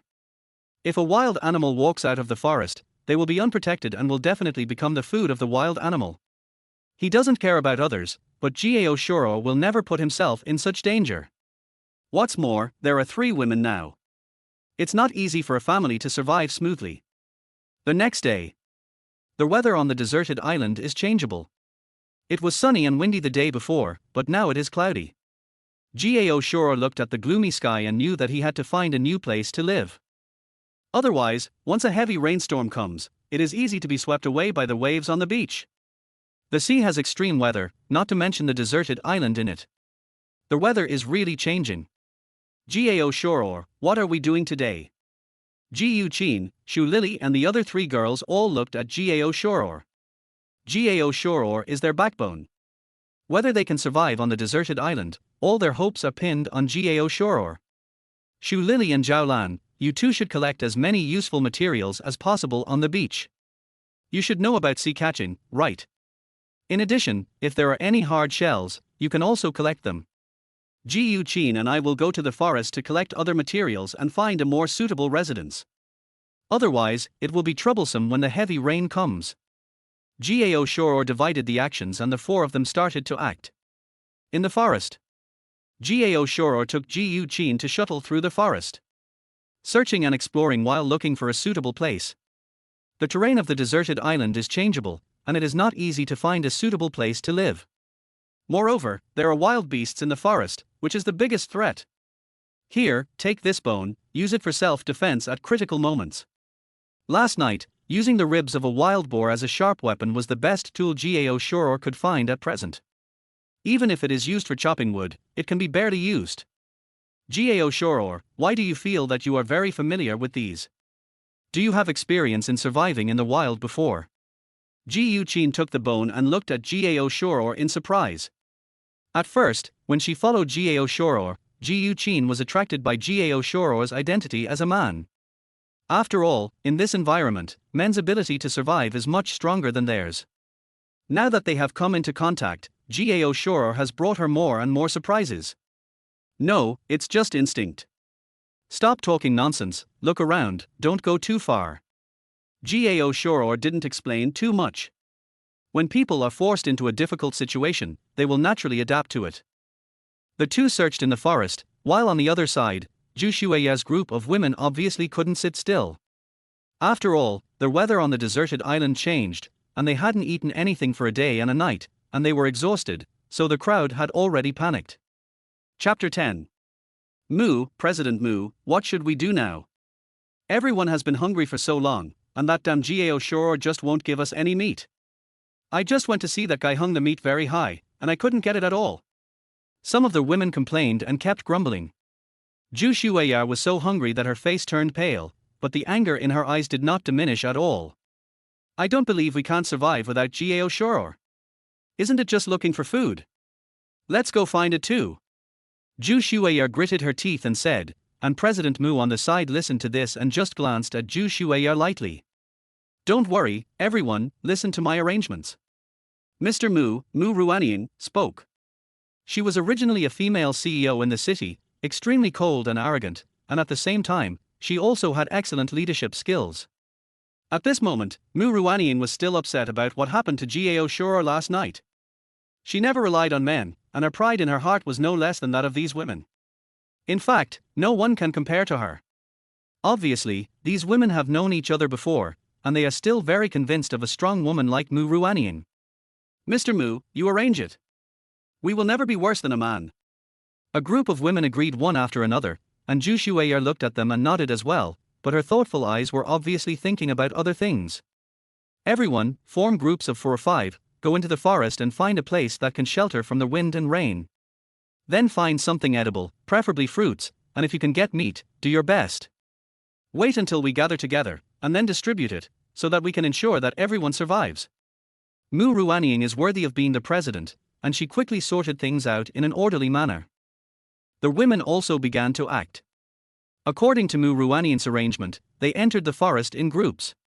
At that time, in the forest, Gao Shuo, come here quickly. There is a cave here. Suddenly, the two searched separately, and Ji Yu Qin quickly found a cave. It is called a cave, but in fact, the ground collapsed, leaving a cave between two huge rocks. Gao Shuo came and checked carefully. The place is okay, but the safety hazard is too great, and I don't know if there are any wild animals nearby. The vegetation near this cave is too dense, and that is why there may be other wild animals besides snakes, rats, insects, and ants.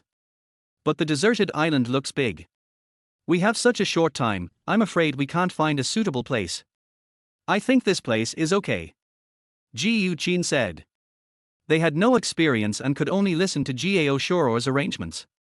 It's good enough to find a place to shelter from the wind and rain.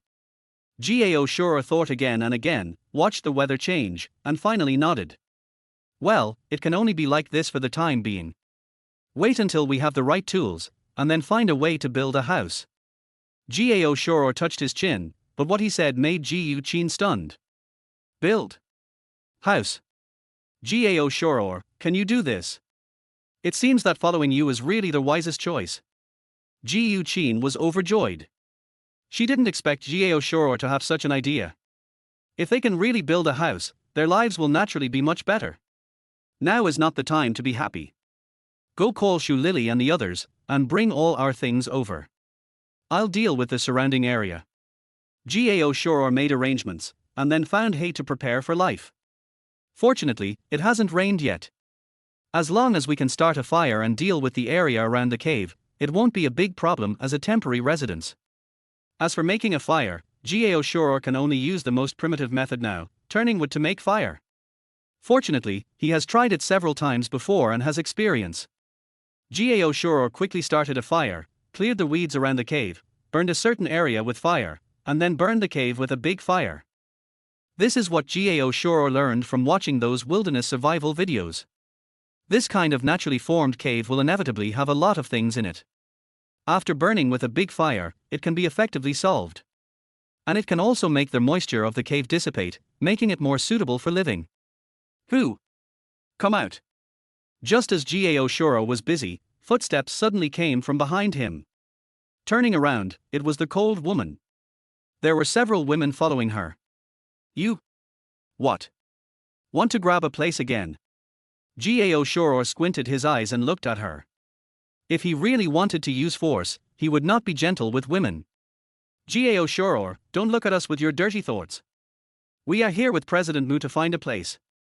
That's right, don't think you are great just because you are man, we women are not bad either. President Mu is the president of a listed company, a strong woman, much stronger than a man like you. Before Mu Ruanian spoke, the other women around her spoke one after another. They looked so heroic, as if they were in the upper hand now. Gao Shuo glanced and then snorted. It's none of my business. Don't bother me, or I won't be polite. Gao Shuo said coldly, but Mu Ruanian found it interesting. He immediately took a step forward, with a big step and full of momentum, and his long legs stepped out lightly, driving Mu Ruanian's hot body to dance with it. It really looked pleasing to the eye, but it was a pity that her cold and arrogant face was really annoying. After all, no one wants to face a guy who keeps strangers away. Gao Shuo, my name is Mu Ruanian. I admit that you are indeed useful, but I am not worse than you. Even if we can't go back, we can survive. Mu Ruanian said it firmly, but Gao Shuo found it funny. Why are you telling me this? Declare war? Or compete? Or for your so-called women's dignity? This is a deserted island. My goal is to survive. I am not interested in playing house with you. Gao Shuo sneered. He really couldn't understand this woman's brain circuit. Does this woman regard himself as her business rival? On a deserted island, she actually wants to compete with herself. It's really ridiculous. Gao Shuo's contempt and disdain aroused Mu Ruanian's competitive spirit. Whatever you think, I will never lose to a guy like you. Let's go. Mu Ruanian said coldly, turned around and left directly. Gao Shuo looked at her inexplicably and couldn't help laughing. This woman, the thinking of a strong woman, is really unpredictable. But Gao Shuo was not interested in her. After Mu Ruanian and the others left, Ji Yuqin and the others also came with things. Everything was ready, and Gao Shuo also started a fire in the cave again. Zhao Lan and Shu Lili found a lot of things, although most of them were seafood, and they couldn't tell them apart. But for Gao Shuo, it was not a difficult task. After a lot of trouble, the cave was finally in a decent state. We will live here temporarily. To prevent wild animals, we will keep the fire lit. After the rain is over, we will think of a way. Let's get some food now. Gao Shuo sorted out the seafood and just stood up. He saw the three women taking off their clothes. Chapter 11. Gao Shuo was a little confused by the sudden action. Although there is a strong wind outside and raindrops are falling. But you don't have to take off your clothes.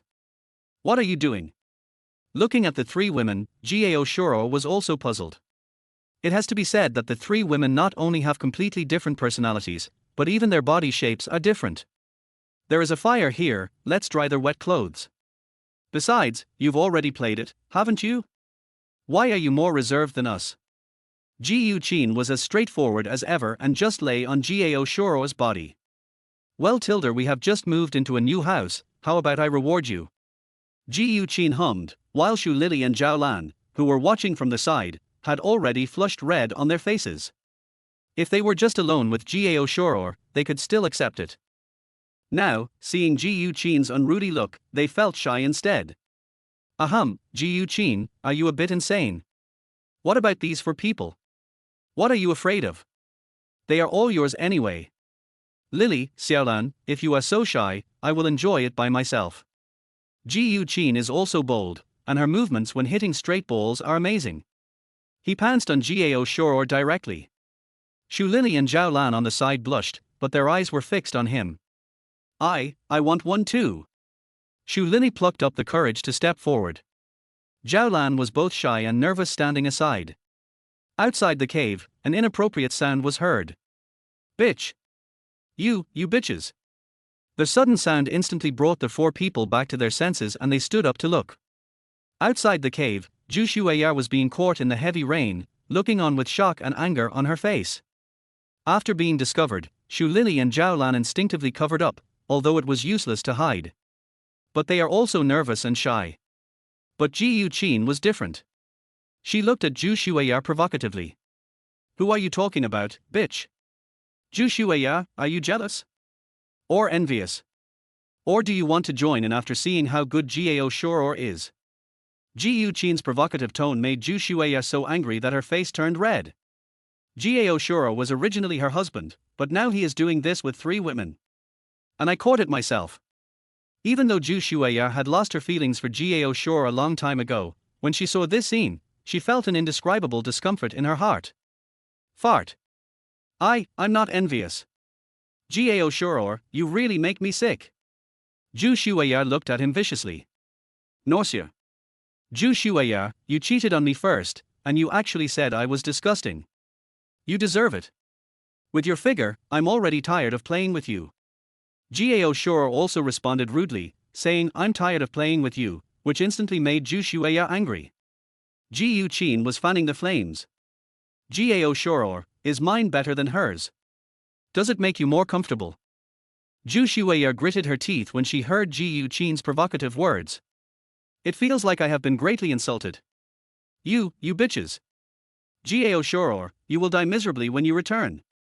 Zhu Shueya was so angry that she didn't know how to refute. I could only keep blaming him. However, Gao Shuo doesn't spoil her. Roll. If you want to see it, I don't mind. As soon as he finished speaking, Gao Shuo pulled Ji Yuqin over, and under Zhu Shueya's gaze, the two of them instantly entangled together. Listening to Ji Yuqin's voice and looking at the scene in front of her, even Zhu Shueya blushed and left angrily. Watching the people leave, Gao Shuo also snorted. This bitch cheated on me, tried to steal my property, and even thought of kidnapping me using various means. It's just a pipe dream. The cave was in turmoil, and Zhu Shueya, who returned angrily, became angrier the more she thought about it. Under the leadership of Mu Ruanying, they finally found a place to shelter from the wind and rain. However, when it came to food, they only had fruits. Although they found some seafood at the beach, it was not enough for so many people. Originally, Zhu Shueya followed Mu Ruanying's instructions and came here to exchange some meat with Gao Shuo. But after seeing that exciting scene, Zhu Shueya, who was so angry, had no idea what was going on. As soon as she got back, Zhu Shueya started to talk about the incident with exaggerated details. He belittled Gao Shuo, Ji Yuqin and the others in various ways. Zhu Shueya's words successfully made the group of women angry with her. Everyone unanimously labeled Gao Shuo a hooligan and scumbag. When the rain stopped and the sky cleared, the cave became quiet early. With the wild boar meat and seafood, the lives of Gao Shuo and his three companions were obviously much better. It wasn't until the sky cleared up that Gao Shuo stuck his head out. The weather on this island is really changeable. You guys take a break first. I'll try to get some wood. The cave is unstable. When Gao Shuo took shelter from the rain in the cave earlier, he discovered that the erosion caused by the rain was quite severe. Even natural caves are at risk of collapse. So, Gao Shuo had to find a way to build a house. That is, a simple wooden house. The biggest problem is the wood needed. After all, the only tools Gao Shuo has now are wild boar bones. Using this thing to cut trees is too slow and laborious. Let's try this one. Gao Shuo rummaged through a pile of supplies for a long time and finally found a relatively sharp stone. Now, we have returned directly to the primitive Stone Age. Gao Shuo tied the stones to the bones, then aimed at the tree trunk and started chopping it down. In comparison, this is much easier. Although it is still a bit slow, the progress has been greatly improved. In the following days, with enough food guaranteed, Gao Shuo cut trees almost every day. Even if the progress is not fast, it can still add up to a lot. Ji Yuqin and the others were also busy. When the weather was fine, they went outside to collect hay and seafood. They also divided the work among themselves. 5 days later. Looking at the wood that was almost prepared, Gao Shuo finally breathed a sigh of relief. Chapter 12. Although it took several days to prepare the wood, the effort was worth it. Relying on the cave, Gao Shuo and his companions spent a peaceful day, but they could not continue to rely on the cave. Gao Shuo discovered that the weather on the deserted island was unpredictable, which was good for vegetation, but posed a huge hidden danger to them who used caves to hide. So building a house became the first goal. After all, they are in the wilderness, and they are not primitive people. They do not have the rough and thick skin of savages.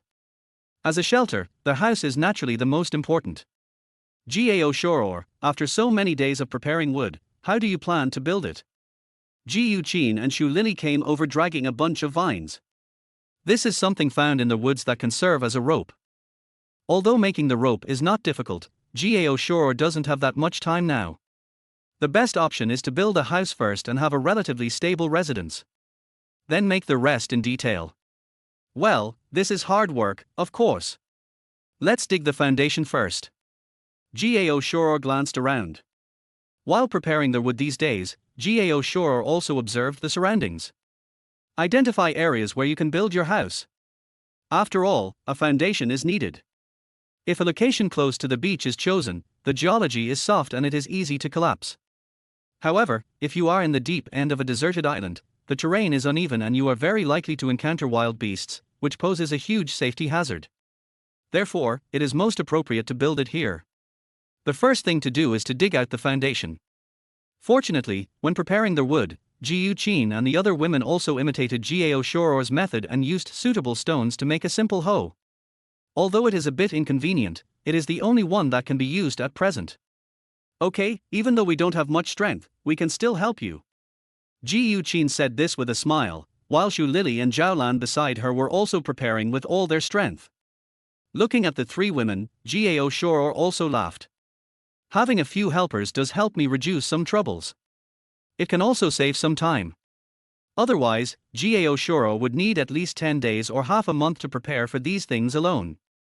Not to mention building the house. Start. Gao Shuo said, and under his leadership, the four of them moved together. We excavated along the drawn route. Fortunately, this area was not sandy or gravelly, so we didn't have to put in too much effort. However, for safety reasons, the depth of the foundation is still important. Gao Shuo has seen many videos of this kind, so he knows how to deal with it. Here, Gao Shuo and others were busy with construction, while Zhu Shuoya was in trouble. On a rainy night a few days ago, Zhu Shuoya was unable to exchange meat with Gao Shuo, which led to a fight among a group of women over uneven food distribution. Despite Mu Ruanian's efforts to dissuade them, the group of women still went their separate ways. Of course, Zhu Shuoya's contribution is indispensable. The other side of the deserted island. Sister Shuoya, thanks to you, otherwise we wouldn't be able to eat such good meat. That Mu Ruanian always acts so superior. Why should we listen to her? That's right. She still wants to make a deal with a scumbag like Gao Shuo. I think she just wants to sleep with Gao Shuo and can't save face. Several women were talking to each other, and their words showed their dissatisfaction with Mu Ruanian. These women are usually spoiled and admired by others. Of course, they can't stand being ordered around by another woman. Zhu Shuoya obviously enjoyed this posture and looked very proud. That bitch is just as bad as Gao Shuo. We can survive without them. Besides, we have been out of contact for so long, the country must know about it and will definitely find a way to find us. We just need to make sure we survive during this period. Who wants to stay in this hellhole for the rest of their lives? Zhu Shuoya's words seemed to make sense, and her face showed a clear expression of enjoyment. There were a few people following her, which made Zhu Shuoya feel superior. Treat yourself like a princess. But, Sister Shuoya, what are we going to eat later? There isn't much food left that we brought with us. A woman mentioned this, and Zhu Shuoya came back to her senses after hearing this. What's the big deal? We can just wait for Mu Ruanian and the others to find it and snatch it away. She has been ordering us around for so long, we should at least give her some compensation, right? What Zhu Shuoya said was as it should be. Sister Shuoya is right. We must give Gao Shuo to us as well.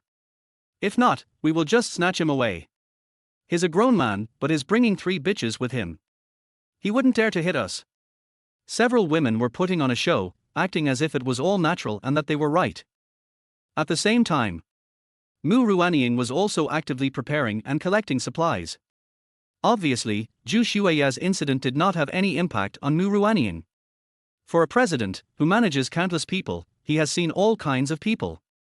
Mu Ruanian has naturally met people like Zhu Shuoya. So I didn't take it to heart. 10 days have passed since this group of people arrived on the deserted island. Gao Shuo, along with the 3 girls, took steady steps and had almost laid the foundation. Finally, we are making some progress. Now that the foundation is completed, you can take a rest. By the way, let's go out and collect some supplies.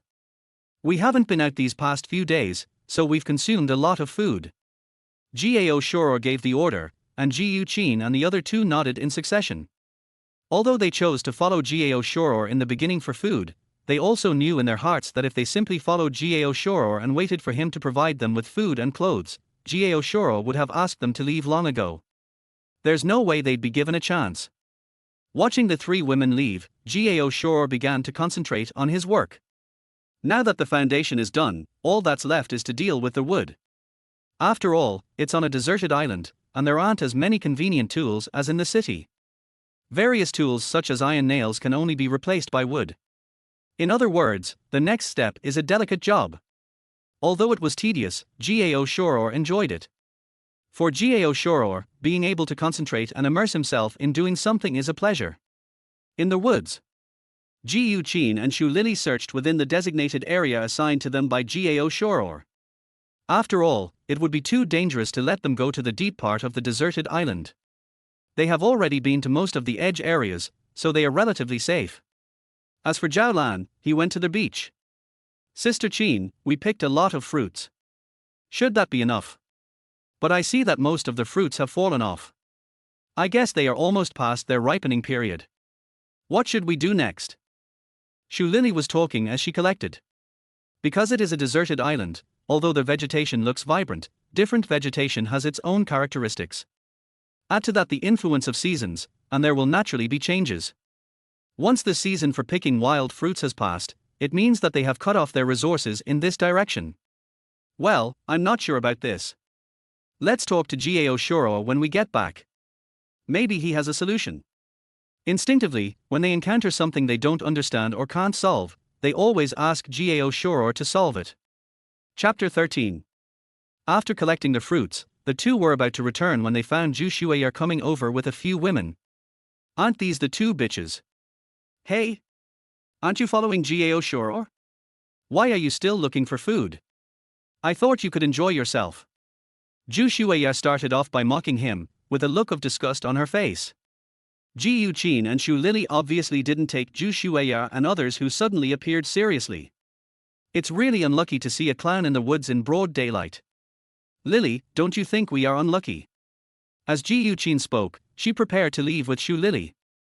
However, before the two of them could leave, they were stopped by Zhu Shuo and her men. Stop! You two bitches! You sold your bodies for a little food, and you still have the nerve to criticize us. Give us all the fruits you picked, otherwise, don't blame us for being rude. Zhu Shuo said it as if it was a matter of course, but it made Ji Yuqin laugh. Although they are also women, Zhu Shuo's shamelessness is indeed beyond their reach. He even asked for the fruits they picked with a sense of righteousness. Zhu Shuo, you said we were cheap. When you were with Gao Shuo, didn't you also cheat on him behind his back first? To be honest, you are the bitch. Also, you want our fruit. Do you have the guts to try? As Ji Yuqin spoke, she took out the bone knife in her hand. Xu Lili on the side was also unwilling to be outdone. Seeing Ji Yuqin and the other man's tough attitude, Zhu Shuo gritted her teeth. Don't think you can scare us with those broken things. If I give you the courage, would you dare to kill someone? Zhu Shuo obviously acted like a smart guy, but in fact she was saying the stupidest things. Even Ji Yuqin couldn't help laughing when she heard it. No wonder Gao Shuo hates you so much, you're actually an idiot. This is a deserted island. Even if I kill you all, who can do anything? Who dares to do anything? Ji Yuqin's words stunned Zhu Shuo for a moment. The other women also fell silent instantly and did not dare to move forward. This person who is afraid of death has always been like this and will not take even the slightest risk. Besides, they also knew Ji Yuqin's personality and knew that this woman was very decisive. If they really try to snatch it, they will be the only ones who suffer. Seeing Zhu Shuo and the others stop, Ji Yuqin also mocked them rudely. Zhu Shuo, as a woman, your behavior is really shameful. Gao Shuo is already building a house now. How did you get lucky enough to meet such a capable man? Ji Yuqin said this as she left with a big laugh. Zhu Shuo watched Ji Yuqin leave, listened to Ji Yuqin's words, clenched her fists, and looked in the direction the two people left with resentment. This Gao Shuo. They have actually started building houses. Sister Shuo, what should we do? That Gao Shuo is pretty amazing. He can even build a house. It would be great if we could live in one. As the women around her spoke, Zhu Shuo's eyes became even more vicious. Obviously, she already had an idea in her mind. Let's go to Mu Ruanian's place. Zhu Shuo did not answer their question, but turned around and left, running towards Mu Ruanian. At that time, the cave where Gao Shuo and his companions lived. The three girls went out to collect materials, and Gao Shuo was also busy with preparations. A few pieces of wood had been prepared, and the pillars of the house had been successfully erected. However, there are many details that need to be taken care of, and Gao Shuo spent a lot of time just making rivets with wood. Fortunately, Gao Shuo did not plan to use rivets for everything at the beginning, otherwise it would take at least 1 or 2 months to complete. Just use wooden rivets in the right places and key positions. It is commonly known as a wedge. You're back. It's a good time to take a break. Gao Shuo raised his hand to wipe the sweat off his forehead, feeling like he was working on a construction site. Zhao Lan, who was standing by, also hurriedly brought Gao Shuo some fresh water. As soon as she sat down, Ji Yuqin told him what happened in the forest before. When Gao Shuo learned that Zhu Shueya actually wanted to steal supplies, he was not surprised at all. Because this woman just likes to get something for nothing and just likes to steal other people's things. Gao Shuo, do you think Zhu Shueya has a problem with her brain? Aren't they following that Mr. Mu? Could it be that they sent a few people to cause trouble for us? Ji Yuqin was a little confused about this. Mu Ruanyin seemed to be quite capable. After all, she was the only strong woman among the group of women. Very good leadership skills. You won't do such stupid behavior. Gao Shuo listened and had some thoughts in his mind. In my opinion, they may have parted ways. Although I don't know much about Mu Ruanyin, she is the CEO. People like her always have their own rules. Of course, we also care about face. As for Zhu Shueya? Humph, believe it or not, this woman will come over when our house is finished. Gao Shuo naturally knew Zhu Shueya very well. This woman's behavior is exactly like that of a giant baby. Ji Yuqin fully agreed with Gao Shuo's words. Mind them. They don't dare to cause trouble anyway. Our lives are getting better day by day, but, Gao Shuo, there aren't many fruits left in the forest. What if it's winter? Will we be unable to get food? Ji Yuqin said. The survival problems they face are what they need to solve. It is also the most basic protection. If you can't even provide this guarantee, then you have no qualifications to talk about other things. Well, you're overthinking it. We're on a deserted island deep in the ocean. As long as we're not near the North Pole or the South Pole, there won't be a winter like this. According to our observations during this period, the deserted island has a tropical rainforest climate, which is good for us. As for fruits and the like, we'll think of a way after the house is ready. Gao Shuo obviously already has a complete set of deployment for this. Although many things need to be adjusted according to actual conditions, and the exploration progress of the deserted island is still too little. After the house is built, Gao Shuo's first task is to explore this deserted island. Seeing that Gao Shuo was confident, Ji Yuqin felt much more at ease. It's true that with a man around, everything I do can be done with greater peace of mind. It can also avoid many unnecessary dangers. Well, I've also found some useful herbs during this time. Next time you go out, try to bring some with you. Zhao Lan spoke in a relatively soft voice. Among the 3 girls, Zhao Lan was the youngest and also the more shy and introverted one. But her importance cannot be ignored. After all, on this deserted island, we can't expect any famous or miraculous doctors, so it would be good enough to have a nurse who knows a little about medicine. Well, Zhao Lan will continue to be in charge of the herbs, and Shu Lily, you will be in charge of making the straw mats. Just follow my instructions and do it slowly. As for Ji Yuqin, you should be flexible. As soon as Gao Shuo finished speaking, Ji Yuqin immediately hugged Gao Shuo. A joking look. What do you mean I am flexible? Do I need to be flexible to help you solve the problem? Chapter 14. Seeing Ji Yuqin suddenly lose her composure, Gao Shuo felt a little helpless. This woman is too straightforward, and sometimes being straightforward can really be a headache. I'm not, I didn't, don't talk nonsense. Besides, the 3 of you are here, so anyone can do it. Don't do it like last time when all 3 of you came at once. It was too much. It was really too much. Gao Shuo kept saying, as the saying goes, it is the hardest to accept the favor of a beautiful woman.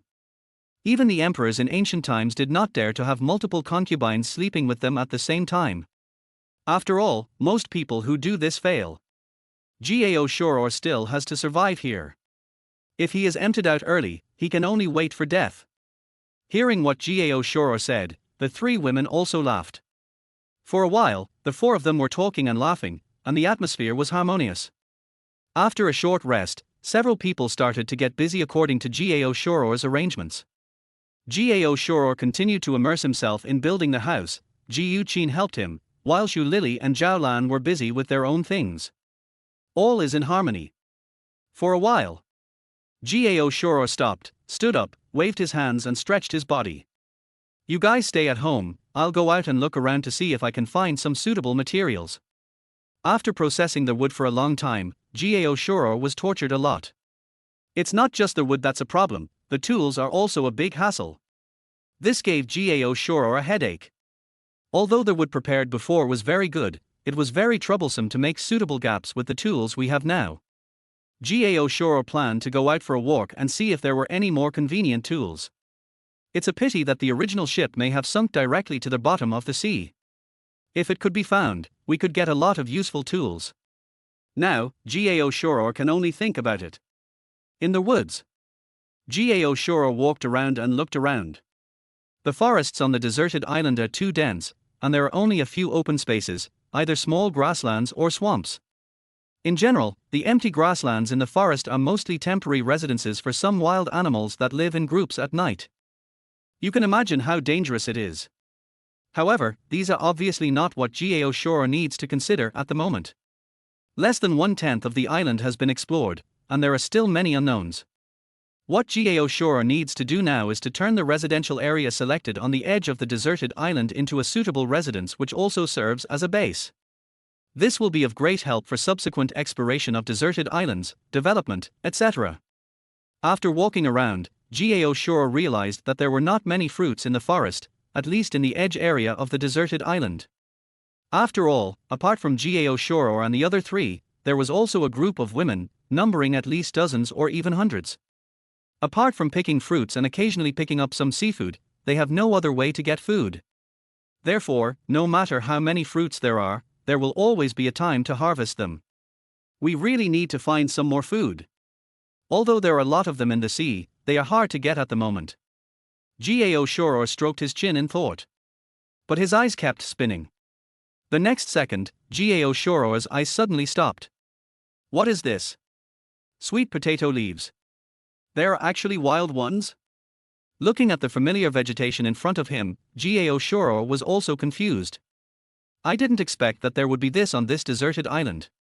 It seems that we can take them all back. After all, it is convenient for storage. The unexpected harvest of sweet potatoes made Gao Shuo feel much better. Although I haven't found any suitable tools yet, it's okay to bring some sweet potatoes back. I'm afraid the women on the island can't even recognize sweet potatoes. It is obviously impossible to expect them to distinguish sweet potatoes just by their leaves. What do you want to do? Did Zhu Shuya ask you to come? Just as Gao Shuo was digging happily, he heard noises coming from not far behind him. When Gao Shuo heard the name Zhu Shuya, he was also curious. He immediately stopped and stepped forward to observe. In the woods on one side, a woman was holding the fruits she had picked with great effort, and was surrounded by several women. Humph, what's the point of you yelling so loudly? Sister Shuya knows your route map very well. Even if you scream your throat out, no one will come to help you. Give us the fruit if you know what's good for us.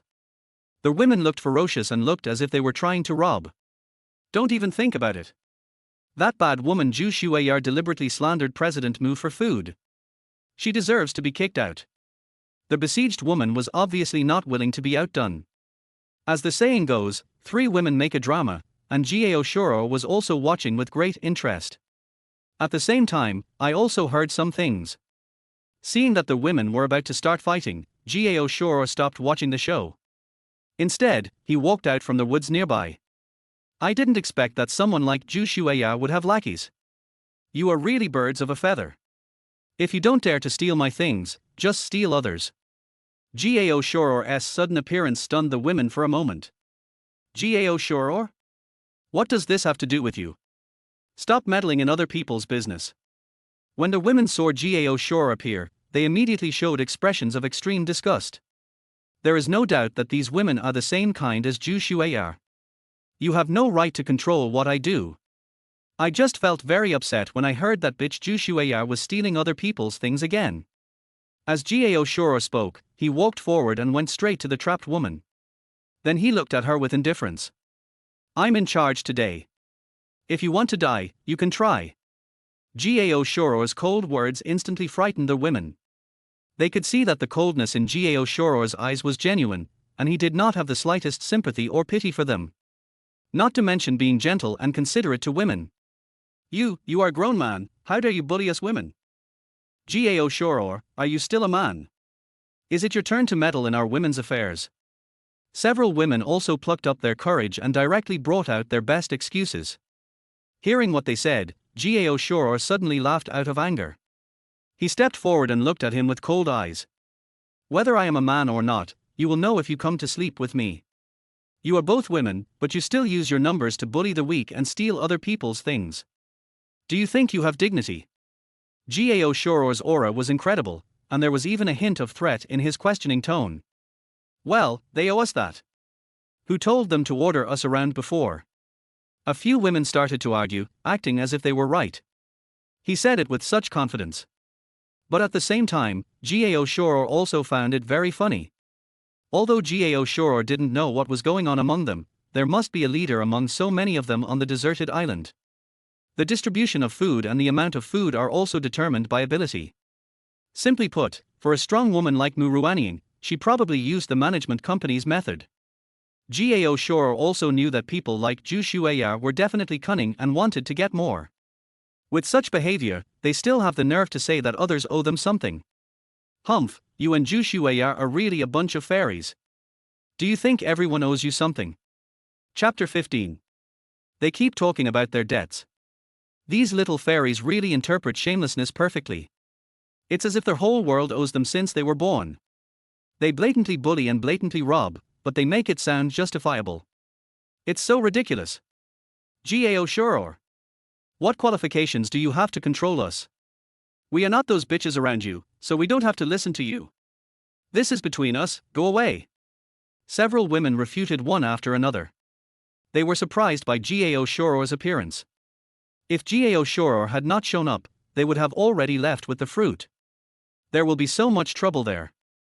However, Gao Shuo has decided on this matter. It's really unfortunate. I really have to take care of this matter today. I just can't stand you shameless little fairies. Gao Shuo snorted coldly.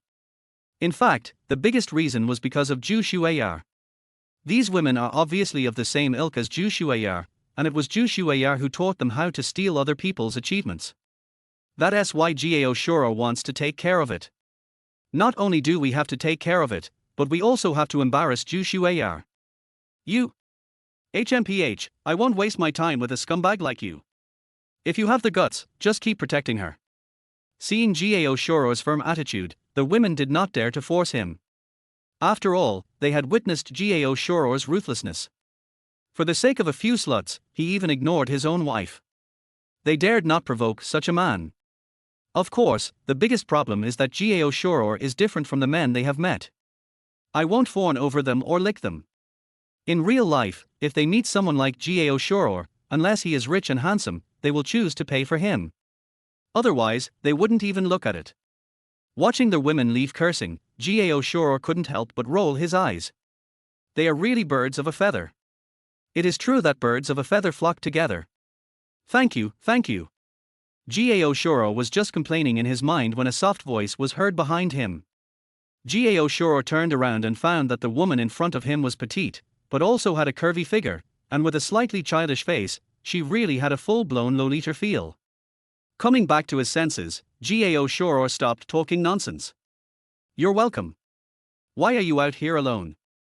That Mr. Mu of yours, is this how you arrange things? Gao Shuo was also curious. Mu Ruanying was a strong woman and a talented person. But you wouldn't make such a low-level mistake, right?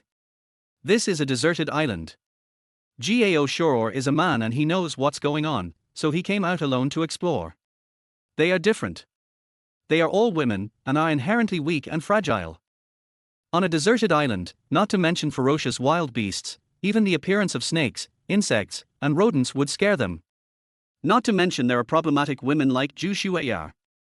No, that's not it. I'm the youngest among them, so they all take care of me and don't let me do too much.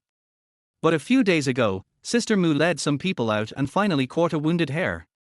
But Zhu Shueya said that she got it, and she made Sister Mu look like a nobody. We even had a fight. Everyone is in a very low mood now. All the things we collected were snatched away by Zhu Shueya and her men. I came out to look for some. After hearing what the woman said, Gao Shuo finally understood. In this environment, no beast is scary. The scariest thing is the human heart. They are both women, but they present themselves in completely different forms. Mu Ruaniing herself has problems too. This is a deserted island. Her method won't work. Chapter 16. By the way, what's your name? Gao Shuo looked at the fruits in the woman's arms. There was just that little bit, and with so many of them, it wasn't enough to go around. It's not that Gao Shuo is a saint, but compared to people like Zhu Shueya, Gao Shuo actually doesn't hate the woman in front of him. Gao Shuo is not purely discriminating against women, but he is uncomfortable with women like Zhu Shueya. After all, Gao Shuo didn't want to see dozens of women's corpses on the deserted island. He still has to survive on the deserted island, and he can't let the island become terrifying. My name is Yulingi. I just turned 18 this year. I originally came out to travel, but I didn't expect. As Yulingi spoke, tears welled up in her beautiful eyes. After all, he was only 18 years old, just an adult, and was forced to live on a deserted island without even the hope of returning. For her, life was only 1/3 of her life, and before she had the chance to enjoy her youth, she was trapped on a desert island. No wonder Yulingi looked so worried. So young? But there's nothing we can do about this kind of thing. Gao Shuo was a little surprised. What a beautiful girl. However, Yulingi is only 18 years old. She looks short and petite, but why does she have such a curvy figure? Is it the power of technology or the expansion of blood? This is too perverted. Although he was complaining in his heart, Gao Shuo looked very serious. With so many of you, you won't be able to survive for long just relying on wild fruits. There are sweet potatoes here, come and help me. Then let your people come and take it back. Gao Shuo said this, walked forward and continued digging sweet potatoes. Although sweet potatoes in reality are artificially cultivated, the so-called cultivation is actually just to improve the yield and taste. The sweet potatoes here are naturally the most primitive. Sweet potatoes. There is this on a deserted island. But Gao Shuo, wasn't that what you discovered? If we share it with them, will they be unhappy? Yulingi asked tentatively, but Gao Shuo was not worried at all. Don't worry, Ji Yuqin and the others are not the kind of people you think. The adult world is very complicated. You have just become an adult and there are many things you don't understand yet. Don't waste time. Come and help me. Don't expect me to show mercy. Gao Shuo was not polite at all. To Gao Shuo, words like gentle and compassionate to women are completely pretentious. On a deserted island, this word seems even more contrived, and Gao Shuo would not treat them like princesses. Of course, the most important thing is that after experiencing what happened with Zhu Shueya, Gao Shuo is no longer a so-called bootlicker. Taking Yulingi to dig sweet potatoes, but at first glance, she looks like a city girl. Besides, since he was able to board a cruise ship and travel as soon as he became an adult, his family must be well off. It's normal not to understand this kind of thing. Gao Shuo. Yulingi's face flushed red, and she even gasped due to the exertion. For a beautiful girl like her, heavy work is naturally more troublesome. However, Gao Shuo did not spoil her, but taught her the method, step by step. I discovered sweet potatoes by accident, which means I have more food to eat. This is a good thing for them who are on a deserted island. However, Gao Shuo's purpose this time is not just these sweet potatoes. The main purpose is to prepare for building a house. Gao Shuo didn't want to continue using rough tools, which would be a waste of time and effort. On a deserted island, every day is precious.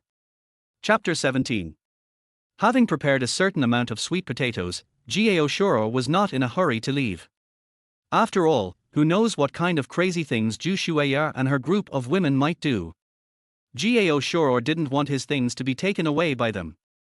Therefore, let Yulingi directly notify Ji Yuqin and the others, and also let her bring Mu Ruanying and the others over. There are many wild sweet potatoes in this area, and it is not easy to dig them all up. It is also enough to support for a period of time. After Yulingi left, Gao Shuo began to think. The progress of house construction was slower than Gao Shuo had imagined. If I could have someone who understands construction to help me, it would save me a lot of trouble. However, it is mainly because of the tool problem. There's really no other way. It looks like I can only think of a way to sharpen some tools. After much thought, Gao Shuo felt that the only feasible way was to use those relatively sharp stones and polish them repeatedly to make them more convenient. 1 hour later, Yulingi also came back. Also traveling with him were Ji Yuqin, Shu Lili, Mu Ruanying and others. When a few people arrived, they looked at the sweet potatoes on the ground and looked at Gao Shuo in disbelief. There are really sweet potatoes. Gao Shuo, you are amazing. With these sweet potatoes, we don't have to eat meat every day. I am almost gaining weight. Ji Yuqin's first move was a critical hit. Mu Ruanying and her group didn't have enough to eat, and most of what they had were fruits, with very little meat. After all, the seafood they picked up from the beach is not the meaty type. With so many people, it's simply not enough. Ji Yuqin's words naturally made them envious. Stop talking nonsense and move the sweet potatoes back quickly. We should go back and sort it out. After much thought, Gao Shuo had a rough plan. After hearing what Gao Shuo said, Ji Yuqin knew that Gao Shuo had made some arrangements. Lily, let's go. Shu Lili and Ji Yuqin stepped forward and took out the straw mat that had been prepared long ago. Of course, these straw mats were mixed with vines, which was also what Shu Lili and Zhao Lan thought of when Gao Shuo was building the house. Although this is not as good as a bag for packing supplies, it is currently the most convenient way. Seeing that Ji Yuqin and the others had all the tools, Mu Ruanying was also stunned. I didn't expect that after only being apart for a dozen days, the other party already had a lot of tools. Mu Ruanying even heard that Gao Shuo was building a house. This made Mu Ruanying look at Gao Shuo differently. After all, after being backstabbed by Zhu Shue'er, Mu Ruanying trusts Gao Shuo even more. Gao Shuo, are you really willing to share the sweet potatoes with us? Mu Ruanying was a little uncertain. For them, all food was precious and precious now. These sweet potatoes are just what we need. Hearing this, Gao Shuo raised his eyebrows. These are all wild, they don't belong to me. If you want them, just take them. Besides, that little girl dug a lot of them herself before, and her nails were split. If you want to thank someone, you should thank her. After Gao Shuo finished speaking, he was too lazy to waste time talking to Mu Ruanying. Although he didn't hate Mu Ruanying and her group of women, he couldn't say that he liked them either. In Gao Shuo's eyes, there was only a slight difference between them and Zhu Shue'er. Gao Shuo naturally wouldn't show how much he liked them. Seeing Gao Shuo's attitude, Mu Ruanying was not surprised. Just like they were unwilling to stay with Gao Shuo, in fact, to them, selling their bodies for food was not something they really cared about. Chapter 18. Gao Shuo is the only man on this deserted island. No matter how long it takes, they can't help it. So when it comes to having sex, most people think it's just a matter of time. In contrast, they do this because of so-called dignity and self-respect, which is the women's rights they defend. This is most evident in Mu Ruanying. I know. But, I have one more thing. I just hope to exchange it for some meat. We can provide you with wild fruits or other non-meat foods. You are a small group, and I heard that you are building a house, so naturally you don't have much time. This can save you some time. How? Mu Ruanying is a president after all. As a strong woman, the only way she knows how to interact with Gao Shuo is to cooperate. Mutually beneficial conditions are obviously what she would choose. Only in this way can she feel that she has preserved her dignity. Gao Shuo listened, then looked at the women around her. Looking at their eager looks, Gao Shuo sighed helplessly. We are indeed short-staffed here, and many things need to be done in batches. It is indeed much easier to have someone to help. Well, that's fine. The weather on this deserted island is changeable, so we need to consider storing some supplies. After all, if we encounter weather that makes it impossible to go out, the consumption will not be small. Okay, I agree. After careful consideration, Gao Shuo decided to agree. This will also make Ji Yuqin, Shu Lili and others feel a little more relaxed. Can also focus on doing other things. Hearing Gao agree, Mu Ruanying breathed a sigh of relief. Although there were a lot of sweet potatoes this time, Mu Ruanying knew that without meat, they would not be able to hold out for long. The cooperation was temporarily reached. As for the exchange, Gao Shuo didn't have the energy to deal with it specifically, so he asked Ji Yuqin to do it. When it comes to negotiations, Ji Yuqin is obviously the most suitable. After Gao Shuo returned, he began to take action. Looking at the three women in front of him, Gao Shuo immediately expressed his thoughts. I need to sharpen some tools. This will make it easier to build a house. Ji Yuqin, now you don't have to go out to find supplies so often, just get some tools. I call you fishing tools. Gao Shuo said as he picked up the vine and started working on it. What they needed to make, of course, was a fish cage. Although a fishing net was the most convenient, Gao Shuo couldn't find the right materials to make it. Only relatively simple methods can be used. Yeah, that's good. Leave the rest to us, just do your thing. After watching Gao Shuo do it once, Ji Yuqin took Shu Lili and Zhao Lan to start the action. Gao Shuo also began to polish the tools. Although it was somewhat laborious to do so, Gao Shuo had no choice but to endure it considering the convenience that would follow. The humans of the Stone Age not only had rapid intelligence, but were also able to endure torture. Now Gao Shuo has completely experienced this feeling. However, even so, Gao Shuo was still full of interest. After spending 3 days, Gao Shuo finally managed to polish some relatively handy tools, and then he continued to build the house. The weather on the deserted island is getting worse and worse, with frequent strong winds making the entire island environment extremely bad. It became more difficult to go out and collect supplies. Gao Shuo therefore also started to join in building the house. Only when the house is ready, can Gao Shuo's plan to survive on the deserted island be considered to have completed the first step. Chapter 19. This day, the deserted island finally calmed down, and Gao Shuo began to continue construction. With polished tools, working with wood becomes much easier. It also saved Gao Shuo a lot of time. Bury the wood into the foundation, and then fix the wood firmly together using the pre-prepared clips. The house we built this time is relatively simple. Support columns are more troublesome and more important. Therefore, Gao Shuo spent relatively more time dealing with this issue.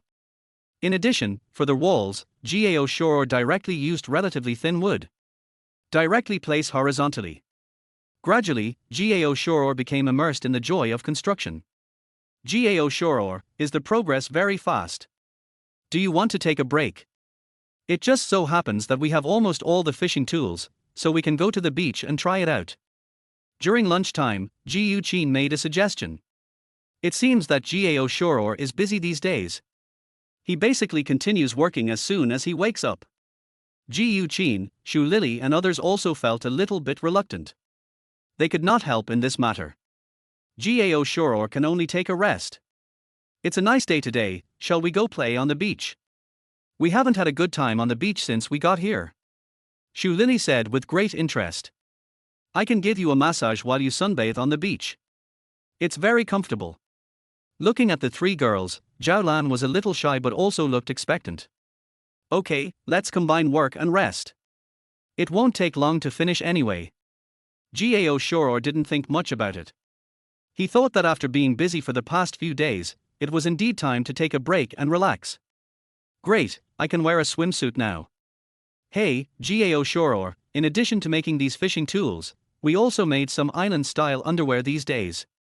Ji Yuqin raised her eyebrows, which made Gao Shuo speechless. This way, it feels like I'm doing it for myself. But then again, when I got to the beach and wore it, there was only one man admiring me. With anticipation, Gao Shuo was also stunned when the three women entered the cave and changed out. Are you sure it's an island style? Not a purely revealing style. Gao Shuo swallowed his saliva. I don't know where they found the decorations. The furry grass was strung together, a bit like a thatched house. And then just cover it up like this. Not only that, every part of her is vaguely visible, and the three women have their own unique figures, all very attractive. I'm leaving. Just relax today. At Gao Shuo's urging, several people headed towards the beach. Before they knew it, more than half a month had passed since they arrived on the deserted island, and they gradually began to adapt to the place. On the beach. The soft sandy beach, the waves crashing from time to time, the sea and sky merging into one, and the soft sea breeze make everything seem so peaceful and comfortable. I heard from Lingyi that since we arrived at the deserted island, there has not been a single ship on the sea, and no planes in the sky. We really can't go back. Zhaolan spoke up. Since cooperating with Mu Ruanying and the others, the exchanges between the two sides have increased, and most of the time it was the girl Yu Lingyi who came over. Chapter 20. You will get familiar with it over time. Have they not given up yet? I've already said it, there's no way anyone would come here.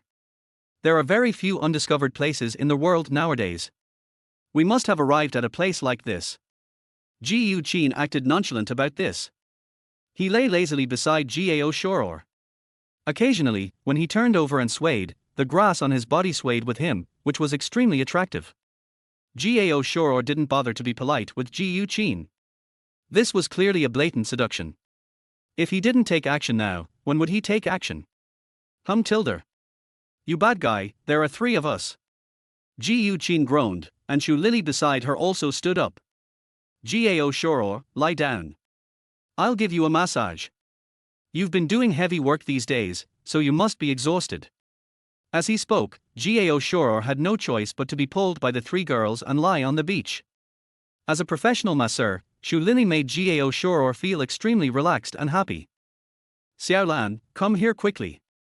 Gao Shuo was enjoying himself comfortably. Naturally, he wanted to savor this great blessing. Just when the four of them were having a great time, a scream suddenly came from behind them, almost petrifying them on the spot. After all, sudden noises can really scare people to death. This also made Gao Shuo very unhappy. After all, if he gets scared a few more times, he might be scared to death. Lingyi? Why are you here? Zhaolan turned around and saw Yu Lingyi looking at him from behind with a flushed face. Her panicked eyes seemed to be reluctant to accept the offer. After noticing Zhaolan's gaze, he even became panicked and wanted to run away. Similarly, after being seen by Yu Lingyi, Zhaolan also stood up shyly. Well, I have something to talk to you about. Yu Lingyi spoke in a panic, and her words seemed incoherent. Hearing Yu Lingyi's words, Gao Shuo also hurriedly stood up. After all, the other party had just become an adult, and seeing such a scene was a little too stimulating for him. Gao Shuo still wants to establish a positive image. Several people quickly stood up and tidied themselves up. Looking at Yu Lingyi's dodging appearance, they found it unexpectedly cute. However, in comparison, Gao Shuo was curious about what she was doing here. What could happen on this deserted island? Apart from Zhu Shuier causing trouble, there should be nothing else. Little girl, tell me, what's the matter? Gao Shuo coughed and pretended nothing happened. This old face is even thicker than the reefs on the seabed. It's not red at all. Even Gao Shuo didn't expect that he could keep pretending. Well, I want to learn from you guys, like catching fish or something. Sister Mu has too many people over there, and they are completely overwhelmed. Now someone is sick. So, I think you guys will get a lot if you can get so many things. Yu Lingyi was talking, and Gao Shuo also frowned when he heard that someone was sick. If any infectious disease breaks out on this deserted island, none of them will be able to escape. Xiaolan, go with her and take a look. Be careful yourself too. After all, you are sick, so you can't be careless. As for learning something, I will teach you after you are well. Gao Shuo did not refuse. As long as they survived, it would not be good or bad for Gao Shuo, but if they all died. It's quite deserted on this island. By the way, did that woman Zhu Shuier die of illness? Chapter 21. The sudden illness proved that the environment on the deserted island was not as good as expected. Of course, the most important reason is that they are not strong enough. Gao Shuo's words made Gao Shuo stunned. I say, even if you want her to die, you don't have to be so anxious. How can someone die just from illness? Gao Shuo didn't know whether to laugh or cry. Everyone knew about the conflict between Gao Shuo and Zhu Shuo, but Gao Shuo's attitude really surprised them. "Well, I'm not sure about their affairs," Yulingi said this weekly. Upon hearing this, Gao Shuo immediately waved his hand. "I'm just asking casually. Xiaolan, come over and take a look. Zhaolan is the only nurse and knows something about this. I feel more at ease with her going over to take a look." Gao Shuo took Ji Yuqin and Shu Lili back to their residence. After a rare break, Gao Shuo was full of energy. As the progress of house construction increased, Gao Shuo became more and more skilled. "As soon as I came back, I started to get busy. Soon, Zhaolan came back, and Yulingi also came over to learn some skills from Gao Shuo and the others. According to Zhaolan, they just got sick because of food problems and accidentally ate something inedible. Overall, it's not that complicated. Gao Shuo asked Yulingi to study with Ji Yuqin and the others. "I continue to build houses. Because the first house built is just an individual one and relatively simple. However, Gao Shuo's real goal, or rather, his first goal on this deserted island, is to build the first phase of his home. Just a simple little house is far from enough.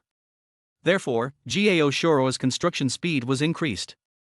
A few days later, as the roof of the house was completed, Gao Shuo laid dense small pieces of wood on it and covered it with the straw mats that Ji Yuqin and the others had prepared long ago.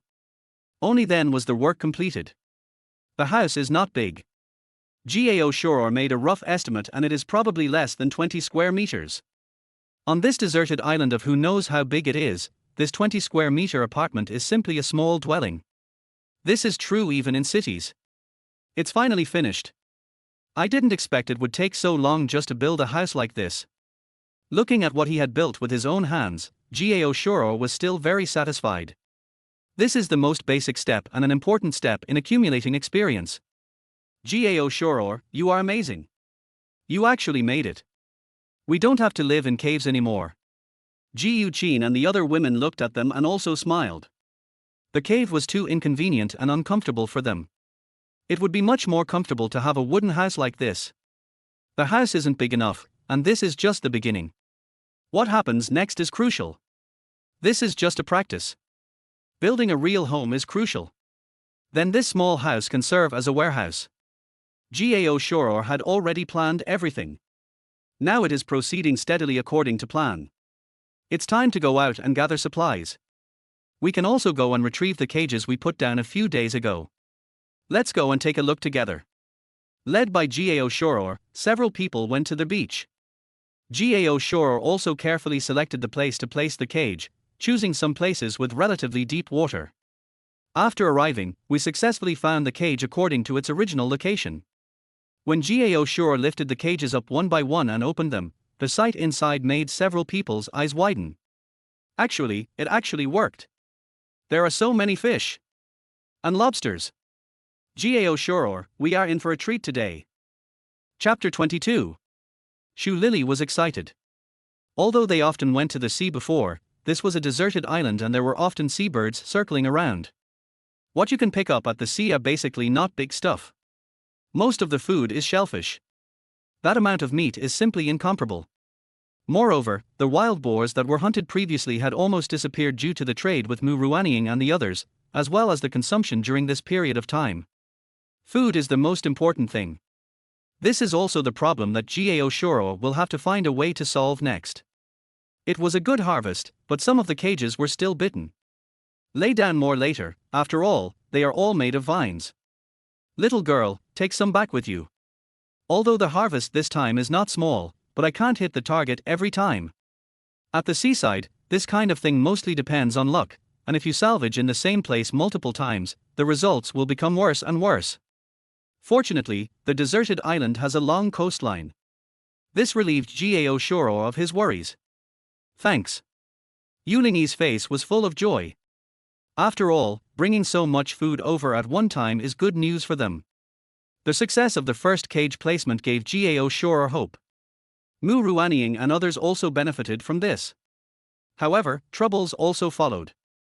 Zhu Shuo and the others became more and more bold, and even blatantly went to Mu Ruanying and the others' cave to fight for things. They had several fights over this. Ever since we brought sweet potatoes over last time, Zhu Shueya and the others have become even more aggressive. A group of self-centered women and a group of women with strong self-esteem. Obviously, the former are just like hooligans. This gave Mu Ruanying a headache. This time, after Yu Lingyi brought back the seafood, everyone was excited to see the fish and even lobsters that they had never seen before. At the same time, Zhu Shueya also became jealous. Especially when I heard that it was Gao Shuo who gave it to them. This made Zhu Shueya feel very unbalanced. Let's go. Let's get it too. Zhu Shueya gritted her teeth. It was okay for her to act like a rogue and rob Mu Ruanying and the others, but she didn't dare to really take action. They are now like parasites, and since they don't have as many people as the other side, they naturally dare not take action. But obviously, Zhu Shueya thought that things would be different with Gao Shuo. At that time, Gao Shuo's residence. After the first house was built, Ji Yuqin and the others began to tidy up the surroundings under Gao Shuo's arrangement. Clear away all the weeds and such. According to Gao Shuo, there is a plan to be made. A larger area is also required. Zhao Lan followed Gao Shuo in sorting the seafood. While I was busy, Zhu Shueya came over with her people. She still has that arrogant look on her face, and still acts like everyone owes her something. Zhu Shueya? Are you thinking too much and want to steal my things? Are you used to robbing? Gao Shuo looked at Zhu Shueya and felt a little disappointed that this bitch didn't have food poisoning. Faced with the questioning, Zhu Shueya was about to retort, but when she saw so much seafood on the ground and the houses nearby, Zhu Shueya restrained herself instantly. Gao Shuo, I am your current wife. Since you gave all the seafood to Mu Ruanying and the others, you have to give us some as well. After all, I am your legal wife. Even if you want a divorce, we haven't divorced yet.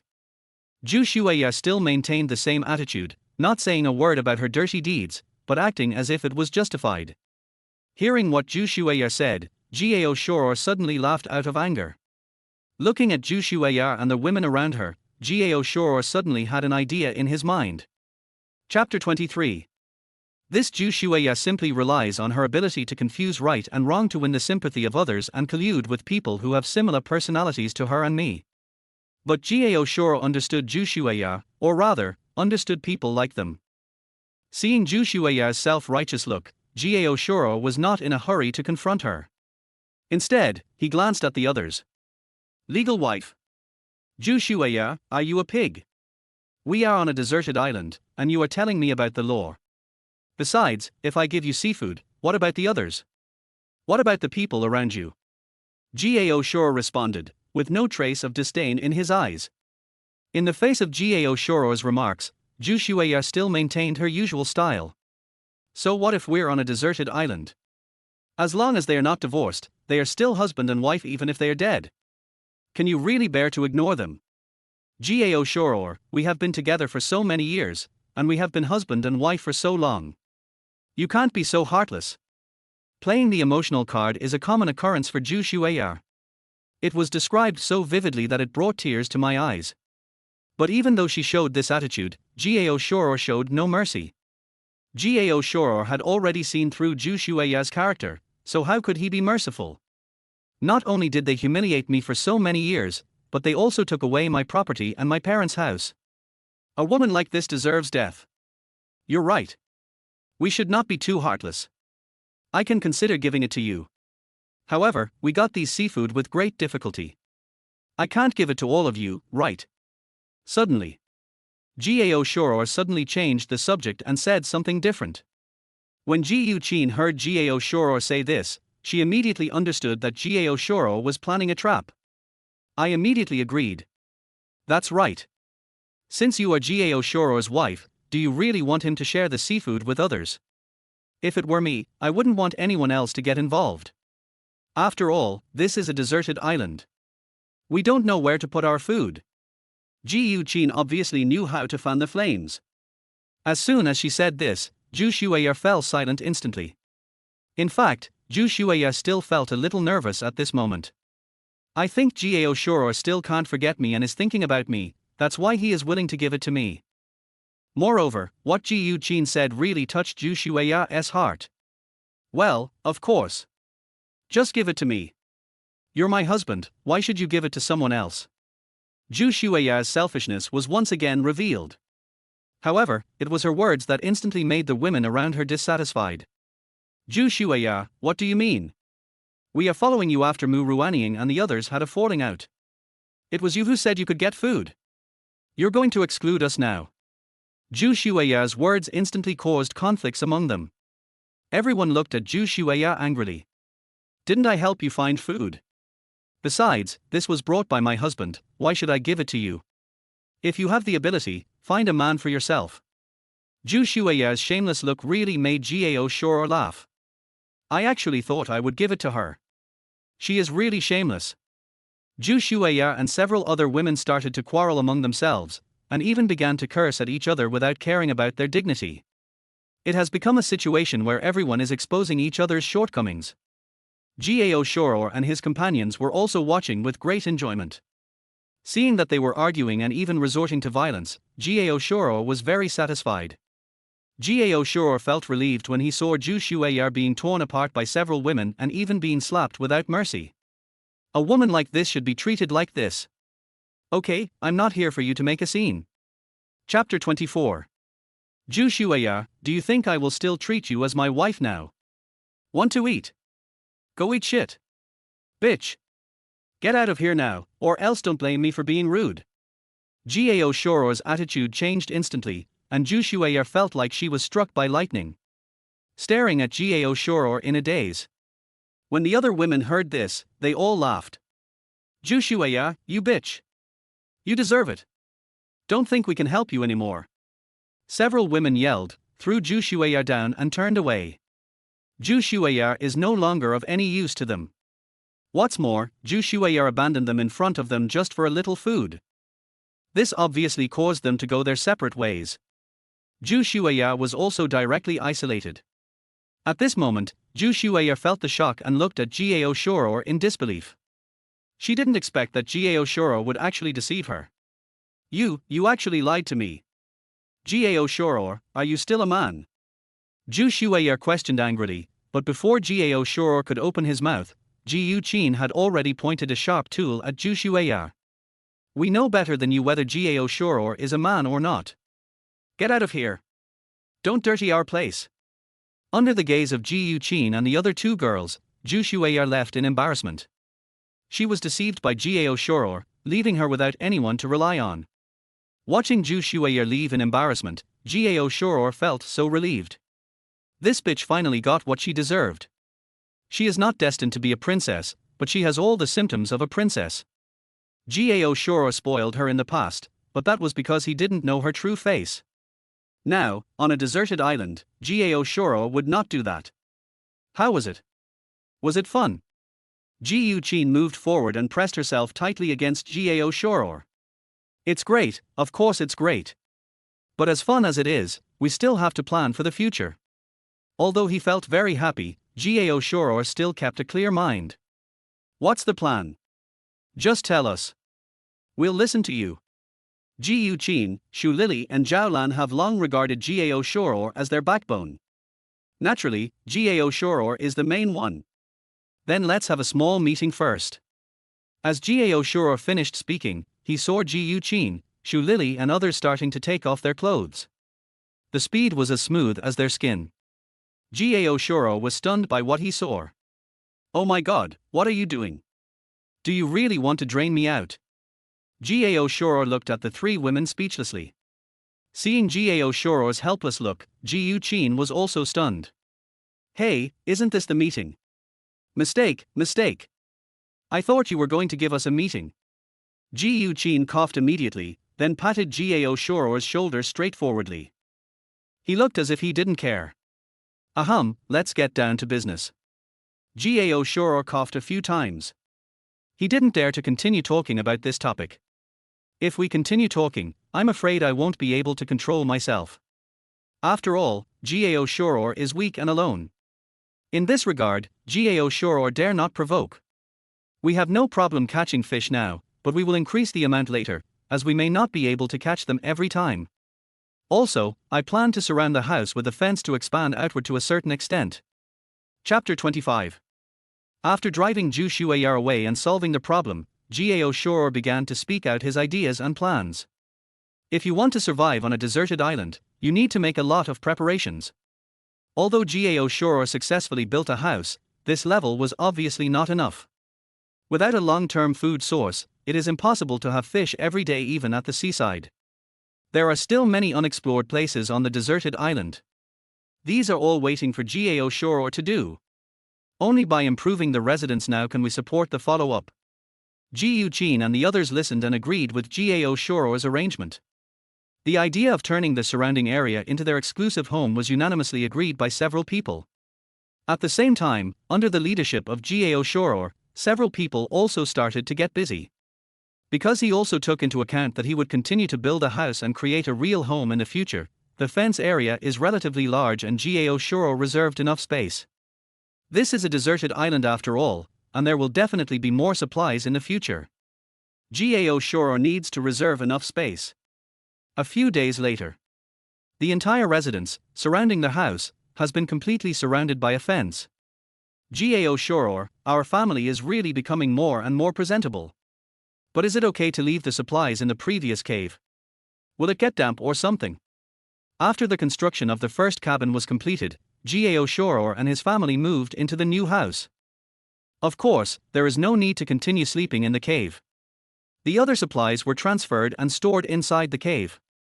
Hearing Ji Yuqin's concerns, Gao Shuo immediately said, "Don't worry in the short term. After all, the cave has been burned by fire, and we have lived there for a while. Just clean it up every so often. What we need to do now is to ensure that we have enough supplies and avoid bad weather." Although he said so, Gao Shuo also knew that with the current situation of the four of them, even if they tried their best, they would not be able to collect too many supplies. Zhao Lan alone can prepare all the necessary herbs. But other aspects of daily life, especially food, are not easy. As for fishing, we need to check every 2 days. Also, the sweet potatoes we found before are probably gone. We have to keep the stock and try not to eat sweet potatoes. Save it for planting later. As for the rest, just collect what you can. I just want to make some traps for hunting. Although it is close to the sea and they can fish, and there are 4 of them, the demand is not that great. But eating fish or something like that all the time would be a bit boring, so Gao Shuo didn't have anything to worry about. But there are still 3 women here, and Gao Shuo has to consider them a little. Gao Shuo's group began to proceed in an orderly manner. However, due to their small number of people, the supplies they consumed were far less than those of others. Therefore, every step went very well under Gao Shuo's arrangement. In comparison, Mu Ruanian's situation is more complicated. Although Gao Shuo was generous, he not only gave them sweet potatoes, but also taught them how to fish. But there are so many people, and fishing itself is unstable. It is not available every day, and the quantity is not necessarily large. This also caused their food to become unstable. Even if Mu Ruanian makes a good plan, not many people can actually follow it. As a result, Mu Ruanian and her group often quarreled loudly. Although Gao Shuo often heard about the conflicts on Yulingyi's side, he didn't say much. Chapter 26. I didn't even think about helping to solve anything. Although there were many of them on this deserted island, they all chose their own positions. This is also their stance on survival, and Gao Shuo is not interested in taking on this responsibility. Therefore, you can just listen to it as gossip and use it as a form of entertainment. In contrast, some unexpected things happened on Zhu Shuoya's side. Ever since the last time Zhu Shuoya brought people to see Gao Shuo and blatantly asked for it, it was resolved by Gao Shuo's few words, and conflicts broke out among them, causing chaos. But after they left, although they were all angry, they had nowhere to go. Zhu Shuoya was even more sulky and wandered around. Before she knew it, Zhu Shuoya had walked to a cliff on a deserted island. The cliff is connected to the seashore and looks very dangerous as it is washed by the waves every day. However, there are miracles in danger. Zhu Shuoya actually found an abandoned ship in a relatively flat area on the side of the cliff. The boat is not small, and although it looks a bit shabby, it is an excellent residence. Zhu Shuoya bravely stepped forward to check. So many cans. It's still so well preserved. And there's wine. Zhu Shuoya looked at the supplies on the ship and became excited instantly. I was originally worrying about what to do next, but I never expected to find such a great place. This made Zhu Shui'er very happy. However, no matter how stupid Zhu Shui'er was, she had long realized that on this deserted island, where she could not return, even with the things on the ship as protection, it was only a temporary guarantee. It can't last long. Moreover, if Gao Shuo and the others found out, or even Mu Ruanying and the others knew about it, they might come and fight for it. Considering this, Zhu Shui'er gathered several of her previous partners together again. As the saying goes, whoever gives you milk is your mother, and this is reflected vividly in these women. Sister Shui'er, you are so amazing.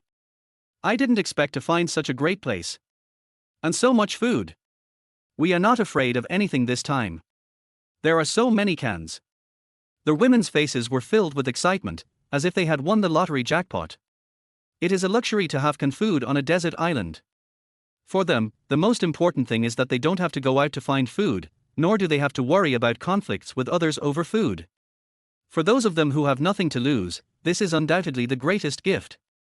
Of course, Zhu Shui'er has a lot of ideas now. Especially when she thought about how she had been teased and humiliated by Gao Shuo before, Zhu Shui'er felt very unhappy. And the look in Mu Ruanying's eyes when she looked down on her. Zhu Shui'er also remembered it in her heart. These cans are not only for us to eat, but also can win people's hearts and make them work for us. By then, even Gao Shuo and the others won't be able to do anything to us. Zhu Shui'er quickly came up with an idea, and even thought of a way to target Gao Shuo and Mu Ruanying.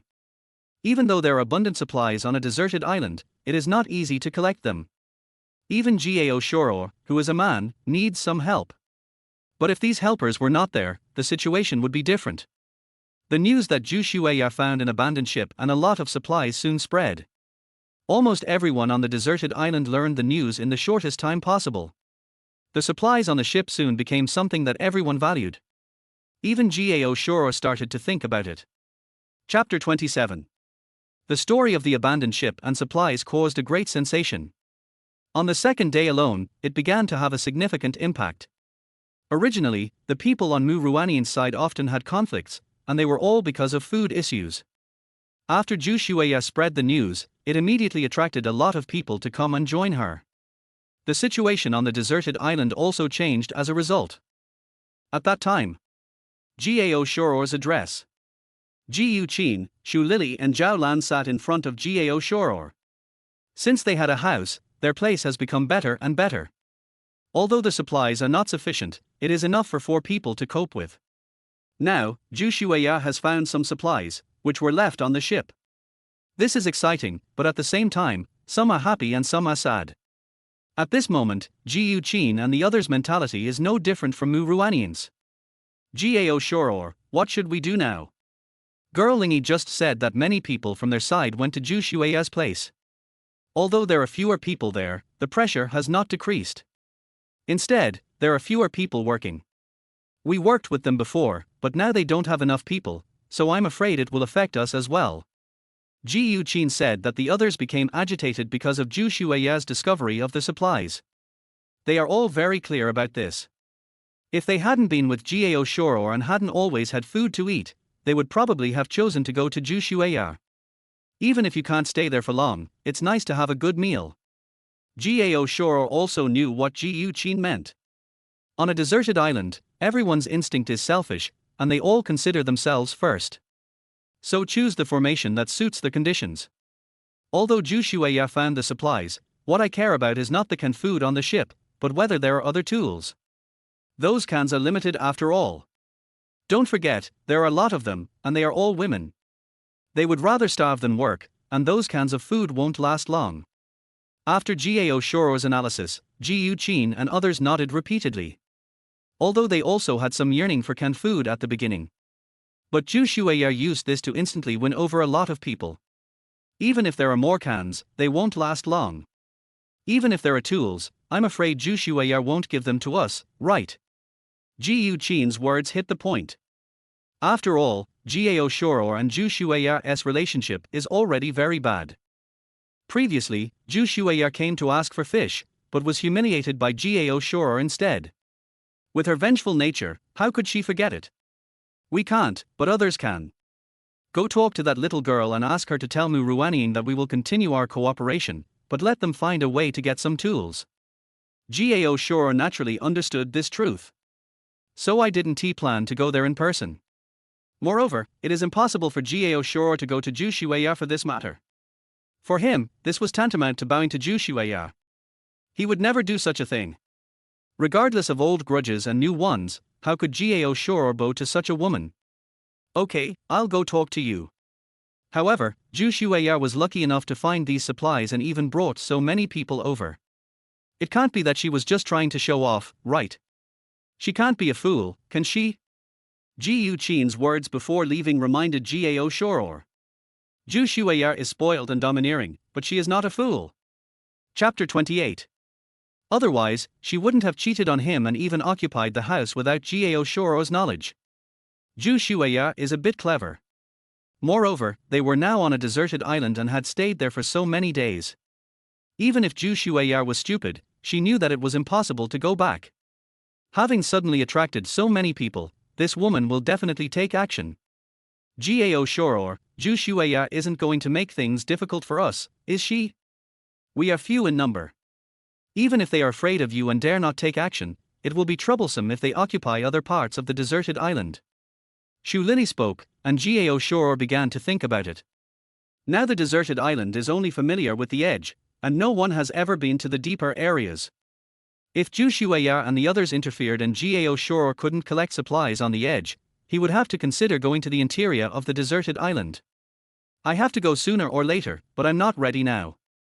According to Gao Shuo's plan, he was going to go there after completing the first phase of the home. The current situation clearly does not match that. It doesn't matter, let's take it one step at a time. Gao Shuo didn't think much about it, he didn't know what Zhu Xueya wanted to do. Now all we hope is that Mu Ruanying can successfully get tools, such as an axe, which will be convenient. At that time, relying on the supplies on the boat, Zhu Xueya gathered dozens of people.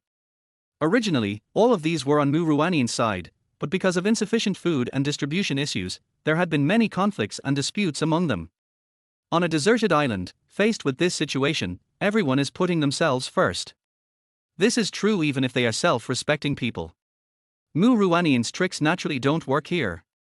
Abandon ship. Zhu Xueya looked at the women surrounding her and a smug smile immediately appeared on her face. Sisters, after all, we are on the same path. We have these cans now, which are enough to last us for a while. However, as we all know, we are on a deserted island. We still have to get some other food, otherwise, when the canned food is finished, we will all starve to death. Zhu Xueya began to show her own cleverness. In her despair she found an abandoned ship and so many cans. She had managed to escape death, and now she hated Gao Shuo to the core. Naturally, Gao Shuo will not be forgotten at the first moment. Sister Zhu, we are all women. We can't even do physical work. We can't go hunting or something, right? We can't build a house like Gao Shuo did. Just picking fruits may not be enough. There are dozens of people. Although food can provide them with protection for a period of time, it also gives them a deadline. Although Zhu Xueya often said some self-righteous and stupid things, when it came to this critical moment, she still had some brains. What are you afraid of? Do you prefer to believe Gao Shuo, a man, instead of me? Zhu Xueya spoke confidently and watched everyone nod. There was also a satisfied smile on his face. Whatever Gao Shuo and the others do, we should let them do it. If it doesn't work, we have more people so we can always grab some of it, right?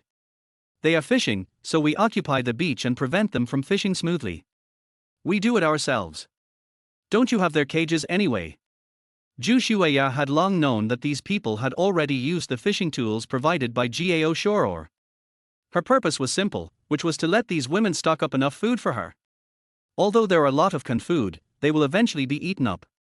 After Zhu Xueya's arrangements, the group of women responded positively, and Zhu Xueya was also generous enough to give each of them a can of food. Chapter 29.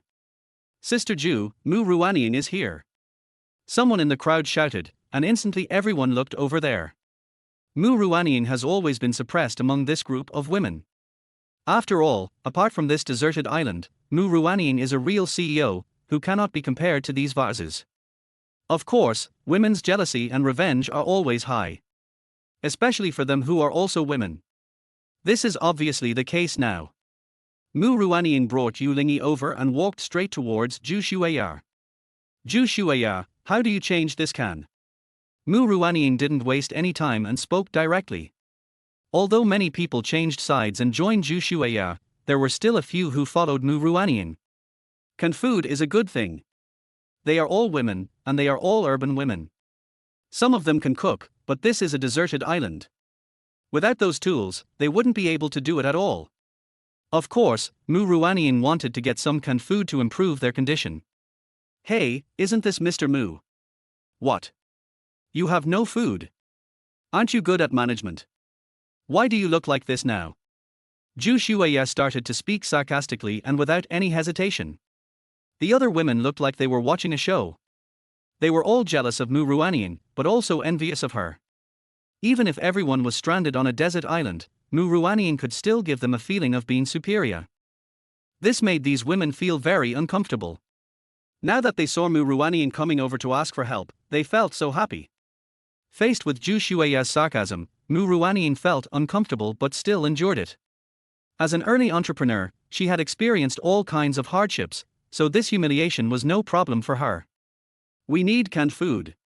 Tell me what you want in exchange. Mu Ruanying spoke again, and Zhu Shueya began to look at her. There were quite a few canned foods, but Zhu Shueya obviously didn't want to let Mu Ruanying get away with it so easily. But she knew that this woman had cooperation with Gao Shuo. What if she gave it to her and she gave it to Gao Shuo in return? Zhu Shueya couldn't accept it in her heart.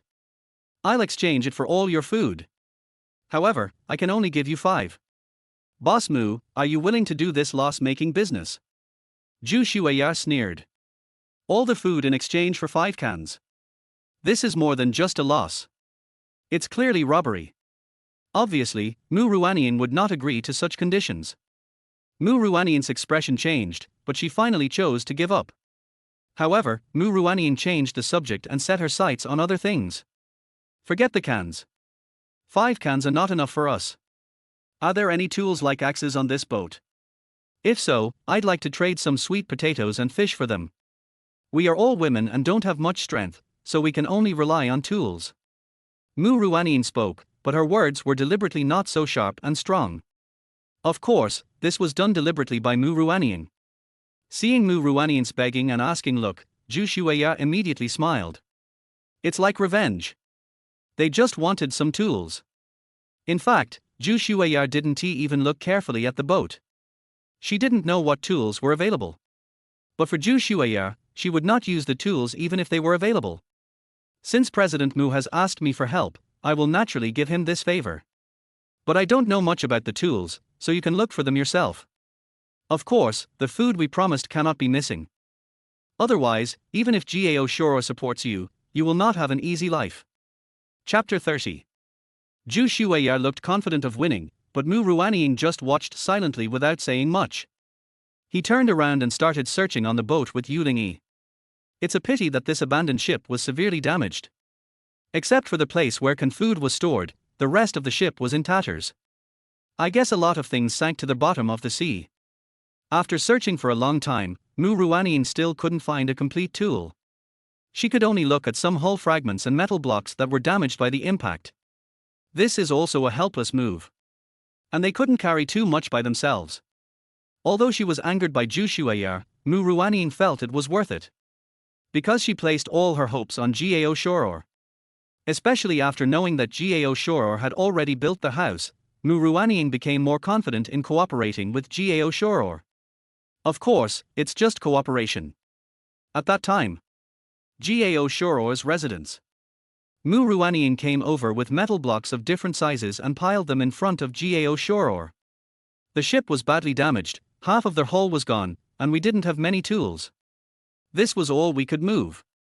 Gao Shuo, do you have a solution? We also need some tools, preferably a lighter axe or knife. As a condition, we can cooperate in finding supplies later. Mu Ruanying was decisive and took the initiative to speak directly. And her intuition told her that Zhu Shueya's actions would not be that simple. Yeah, that's good. I didn't expect you to find an axe or anything. These pieces of iron were a great help to Gao Shuo. After all, those stones are too difficult to use. Tools are essential to build a home. As the saying goes, if you want to do your work well, you must first sharpen your tools. Without a good axe, it is not easy to get wood and build a home by yourself. In this regard, Gao said he still admired his ancient ancestors very much. Under limited conditions, they were able to create one miracle after another. Looking at your expression, does Zhu Shuai look like a smug person? Gao Shuo raised his eyes and glanced at Mu Ruanying. Just say it directly. Mu Ruanying neither responded nor denied it. The answer is obvious. Gao Shuo was not in a hurry. He squatted down and started rummaging through their pair of scrap metal. Because they were fallen off their hull, they are scattered everywhere, some are sharp, but some are unusable. I will start working on the axe right away, but I have to tell you one thing, retrieve the fish traps immediately. Whether there are fish or not, don't fish in the short term. As for food, start with fruits. As for meat, I will start preparing to hunt and give you some when the time comes. Anyway, there aren't many of you now. Gao Shuo spoke continuously, and his words made Mu Ruanying a little confused. The weather on the deserted island is unpredictable and they don't know when it will get bad. If we don't store more food, wouldn't it be troublesome if we encounter extreme weather? What's more, even ordinary food is difficult to cope with. Fishing is their only means of survival at present. Why? Are you afraid of Zhu Shuai and the others? Mu Ruanying asked curiously. Gao Shuo did not hide it either. You were once a CEO, so you must be smarter than a small employee like me, right? Zhu Shuai has a group of people now. They are good at snatching things away. Do you think you can get them back intact even if you catch them? I don't think I can even pick the fruit. I'll just prepare the axes for you, and you can help me prepare some more wood. I have to build this home. Gao Shuo did not hide his plan, but stated it directly. With the axe, he can achieve his first small goal and truly gain a foothold on the deserted island. Chapter 31. With the materials provided by Mu Ruanying, Gao Shuo hurried to make the axe. Fortunately, their hull materials are very good, and some of the breaks are just right, revealing the sharp ends. It can not only be made into an axe, but also several knives. It can be said that it greatly saved Gao Shuo's time in building his home. I had been using stones before, but now that I have the right tools, my speed has naturally increased dramatically. In just 2 days, Gao Shuo used these materials to make 4 axes and 3 knives. After giving Mu Ruanying 2 axes and a knife, Gao Shuo stayed behind. After all, Gao Shuo was the only man, and it would be difficult for women to chop wood even with an axe. These women are all urban beauties. They have never done farm work and are completely powerless. I guess it would be difficult for them to handle wood. However, now that Zhu Shuai is so arrogant, Gao Shuo naturally needs to be on guard. Ji Yuqin, you and Lily take the axes and chop wood nearby. Try to find the right kind, not too thick. It should be about a circle thicker than your arm. Xiaolan, keep a knife at home. If Zhu Shuai and her people come to cause trouble, you don't have to be polite. There is no law here. If they want to die, it's not our fault. Gao Shuo made arrangements quickly. Although there were only 4 of them, everything went on in an orderly manner after Gao Shuo's arrangements. If you are scared, just shout loudly. They are both nearby, not too far away. Ji Yuqin and Shu Lily were asked to cut wood in the surrounding area because more space was needed for home construction. Previously, due to tool problems, Gao Shuo could only expand little by little. But now that he had a sharp axe and knife, he naturally wanted to proceed in a big way. The original address chosen was actually the border between the edge and the interior of the deserted island. It is a certain distance away from the beach, but not far, and it is also a certain distance away from the depths of the deserted island. Of course, the most important thing is that the terrain here is flat and there is a natural open space, which makes it convenient for Gao Shuo to build a home. With these conditions, Gao Shuo is full of confidence. I'm going to walk around the deep end of the desert island, do some hunting, and set some traps. Gao Shuo asked Mu Ruanying and the others to temporarily give up collecting food in order to prevent Zhu Shuai. Therefore, he needed to hunt and get some meat to sustain himself. Here, food is always the most needed thing. It is also the most scarce. Gao Shuo and the others now have canned food, so they don't have to worry, but Gao Shuo and the others are different. Although I had fished before, I left some reserves. But it can't last long. Well, you take care of the arrangements. Mu Ruanying and the others have also started working on the wood. As for home, don't worry, I'm watching over it. Ji Yuqin acted like a big sister. Ji Yuqin is carefree and strong-willed, unlike Mu Ruanying. Mu Ruanying is the president and a true strong woman, but Mu Ruanying's strength lies in work and character. As for behavior, she obviously cannot compare with Ji Yuqin. Each action begins. Gao Shuo also walked into the deserted island with great anticipation. This is also Gao Shuo's first time entering. Gao Shuo had encountered wild boars before, so he was very vigilant along the way. The appearance of wild boars on a deserted island meant that the ecological environment here was very good. It also means more wild animals, maybe even bears. The forest on the deserted island is very dense. At Gao Shuo's residence, you can still see the sunlight, but in the deep forest, most areas can only show some light and shadows. Gao Shuo looked around and saw many traces on the ground, even animal footprints. It seems this is a place frequented by wild animals. Here it is. Chapter 32. It has been some time since they came in, and Gao Shuo actually doesn't dare to go any deeper, because the deserted island is too big and Gao Shuo still can't measure it. Looking at the increasingly dense forest, although the scenery is nice, the deep green is full of mystery and makes people feel uneasy. Soon, Gao Shuo used a knife and an axe to make a trap on the ground. The first thing made was a small trap, suitable for catching rabbits, pheasants and the like. This is also the easiest to do. After setting up a few simple traps, Gao Shuo began to set up large traps. After all, I don't know what else is on this deserted island. If I can hunt a wild boar like the one I caught last time, I'd make a profit. Of course, Gao Shuo was just thinking about it, and it was still unknown whether he could catch it.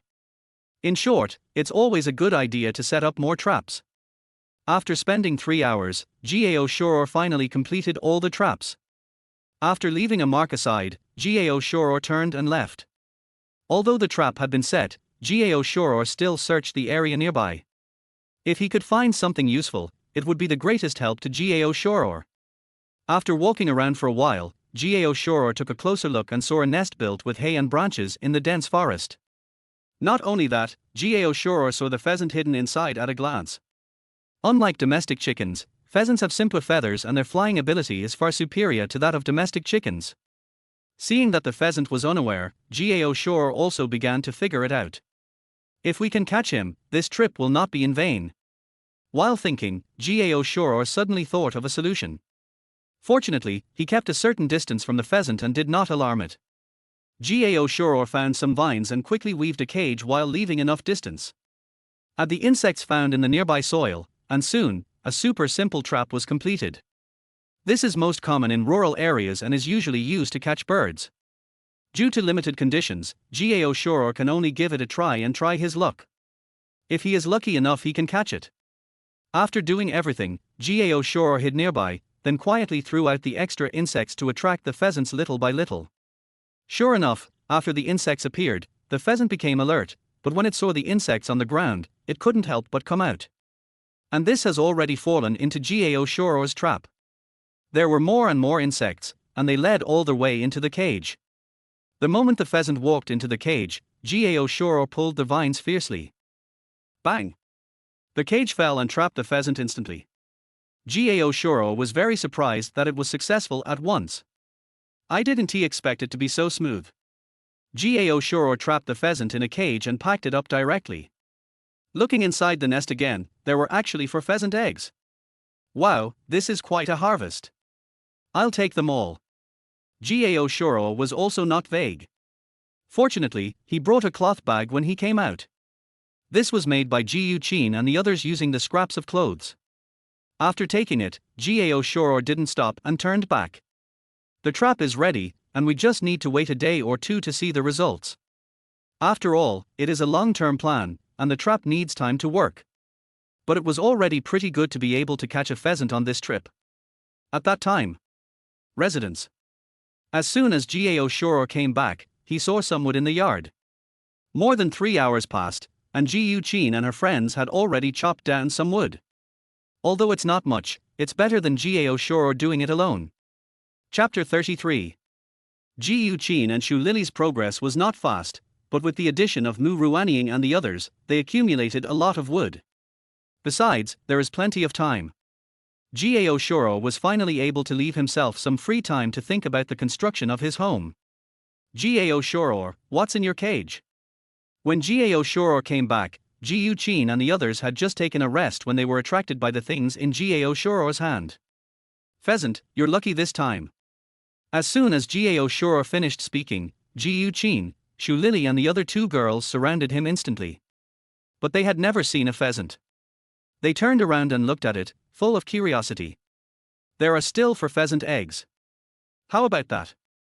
Pretty lucky, right? We'll check the traps later, maybe we can catch other wild animals. Gao Shuo grinned. Although a pheasant doesn't have much meat, as the saying goes, even the smallest fly is still meat. What's more, after eating seafood for so long, it would be a good idea to have some free-range meat to replenish your body. There are pheasant eggs. Gao Shuo, I have an idea. Why don't we raise this pheasant first? What if the pheasant eggs can be hatched, or the pheasant can lay eggs, then we will make a lot of money, right? Ji Yuqin's sudden idea stunned Gao Shuo. Gao said that he originally wanted to improve their food, but he didn't expect this method. Chickens lay eggs, eggs hatch chickens, which seems to be an inexhaustible supply. But isn't it only hens that lay eggs? Can we tell whether it's a male or a female? Zhaolan spoke up, and the whole atmosphere became awkward. Gao Shuo thought for a moment and made a decision. Let's keep it for now. If we really need food, it won't be too late to eat it later. As for whether it can be hatched, lay eggs, etc., it all depends on luck. Gao Shuo couldn't tell the difference between male and female pheasants. He could tell the difference at a glance for domesticated ones, but he had no idea how to tell the difference when it came to pheasants. Since Ji Yuqin and the others had their own ideas, Gao Shuo didn't stop them. If it works, I'd be really lucky. Anyway, we still have sweet potatoes and some dried fish, so we have no problem eating for now. There are only 4 people in Gao Shuo's group, and they have a good plan, which makes them different from Zhu Shueya, Mu Ruanying and the others. Therefore, we will not fall into such an embarrassing situation in the short term. Okay, let's do it this way. I'll just make a bigger cage. If there's no movement in a few days, we'll feed it. Gao Shuo does what he says and never stops for a moment. Fortunately, he had a knife, and Gao Shuo enjoyed the speed and convenience of processing wood. Before long, a small cage was completed. After making a straw nest in the cage and putting pheasant eggs and pheasant in it, Gao Shuo finally sat down to rest. What's going on with Zhu Shueya and the others now? Are they not coming here to cause trouble? Gao Shuo left for a few hours, worried that Zhu Shueya would cause trouble. She is very arrogant now. With those cans around, Zhu Shueya seems to be bossing people around. Obviously he is very disdainful of other people. However, she has won over so many people at once, and I'm afraid Zhu Shueya hasn't yet figured out whether they are good or bad. I did, but I fought back. That woman came and asked to see you. I guess she just wanted to piss you off. He tried to win us over with cans, but I just showed him a knife and scared him away. Ji Yuqin spoke so easily, as if she had no pressure at all. But when Gao Shuo heard it, he felt something was not right. Chapter 34. Did this woman really have a proper job before? Did she have another side job? Why do I feel like a gangster? This woman can use canned food now, but I guess in a few days, they will be in chaos. Don't you women always love to gossip among each other? Well, find a way to spread some news and tell them that we in Mu Ruanying are not planning to collect supplies in the near future. It's about building houses. After listening to Gao Shuo's words, Shu Lily was also curious. What good will it do if you tell others about this kind of thing? Don't they have canned food? Obviously, Shu Lily didn't quite understand Gao Shuo's idea. Even if the women knew, it wouldn't have any effect on them. Just treat it as some gossip. Of course it's useful. It may not be very useful to those women, but it is very useful to Zhu Shueya. After Gao Shuo said this, the three girls were immediately filled with curiosity. Gao Shuo did not keep them in suspense and explained it to them directly. I know Zhu Shui's personality. She is a typical egoist. No matter how many cans there are, they can only last for a while, not to mention the dozens of women over there. We can't even manage a CEO-level woman like Mu Ruanying. Do you think you can really control them with a liar like Zhu Shui'er? Moreover, when Zhu Shui'er finds out about our actions, she will know that she won't be able to get any extra food from Mu Ruanying. At that time, she will definitely keep the canned food for herself. When Gao Shuo said this, Ji Yuqin also reacted. That being said, they will start fighting even without our instigation. Gao Shuo, it's okay. You have me under control. But how could she occupy your parents' house in the first place? Ji Yuqin praised Gao Shuo while poking at his pain points. This really left Gao Shuo speechless. Is this woman here specifically to give me temperature control training? The situation then was very different from what it is now. Let's not talk about this. Let's act as soon as possible. We don't know if it will get cold on this deserted island. Hurry up and build your home. Next, Gao Shuo will start to carry out detailed division of labor. The hunting traps have been set, and now all we need to do is start building a home. Gao Shuo didn't expect that it could start so soon. All this was thanks to the metal that Mu Ruanying exchanged. Let Gao Shuo make tools such as axes. Next, let's wait and watch the show and start working at the same time. You guys take care of these woods, I'll teach you, and then I'll start digging the foundation. After briefly telling them how to process the wood, Gao Shuo began to take action. There were still some iron materials left from the previous process. Gao Shuo kept some that he couldn't process himself and specially found a few suitable pieces. Then find a wooden stick, make a groove on one end of the wood, insert the conical iron block into it, and then wrap it tightly with vines. A hoe is formed. With this hoe, digging the foundation becomes much easier. Gao Shuo started to proceed in an orderly manner, while Mu Ruanying continued to work on the wood according to what Gao Shuo said. In comparison, Zhu Shui's situation is not so good. After Ji Yuqin asked Yu Lingyi to reveal the news, disagreements began to emerge on Zhu Shui's side. Zhu Shui wanted to monopolize the can, but at the same time she enjoyed the feeling of being sought after by these people. However, on a deserted island, food is more important than anything else. No matter how big Zhu Shui's ideas are, she has no way to control them. Chapter 35. Just as Gao Shuo said, conflicts arose after Zhu Shui's situation lasted only a few days. When Zhu Shui learned that Gao Shuo and Mu Ruanying were still cooperating, they even gave up looking for food in order to prevent her from arranging people to cause trouble and fight. As for hunting, they didn't dare to go deep into the deserted island. All previous calculations went wrong. Seeing the number of cans decreasing day by day, Zhu Shui began to panic. There are several women here. At the beginning, Zhu Shui gave them 2 cans every day, and they had to use up more than a dozen cans a day. Nowadays, even if you only give 1, you will need a lot of cans. There weren't many canned foods on the ship to begin with, but a lot of them were used up in just 4 days. What's more, what Zhu Shui couldn't stand the most was that these women basically did nothing every day except picking up canned food. Even if they were asked to go out to pick fruits or fish, most of them would return empty-handed. At this moment, Zhu Shui suddenly felt like she was living off her savings. If we continue to let these women eat for free, we will be doomed sooner or later. Moreover, they all look like they just sit there waiting for everything to be done.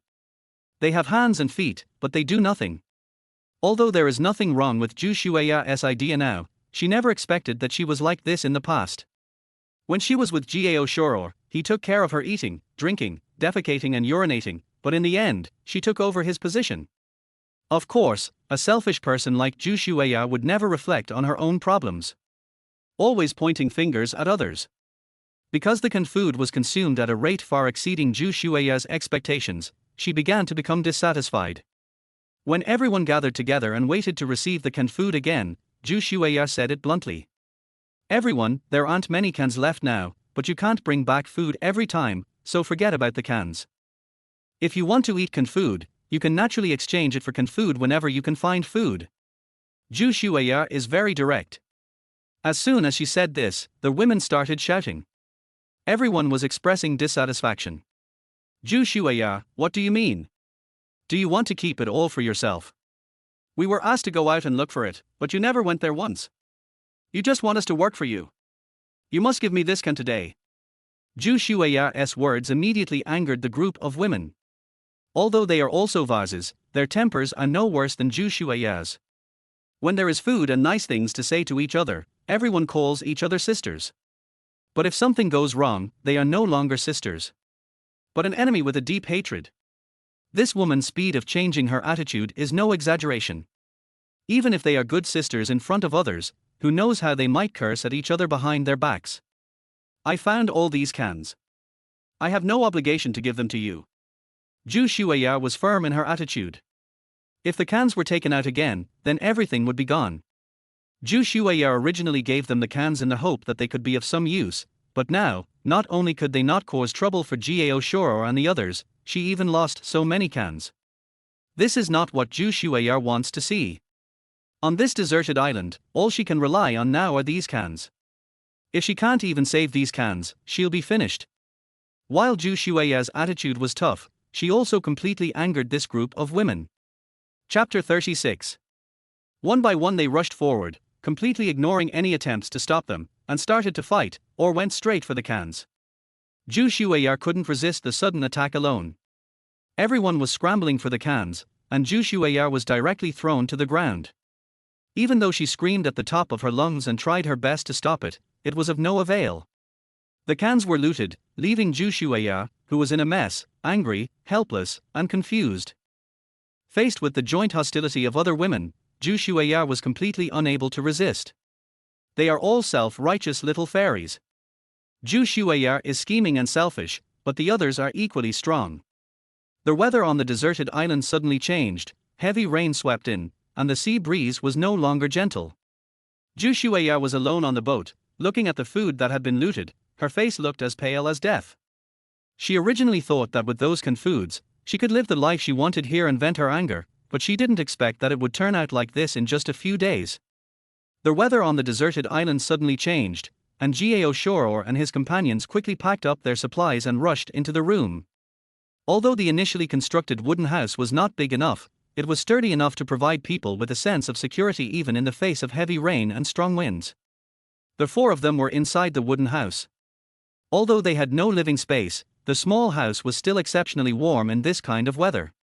When building this wooden house, Gao Shuo took special precautions.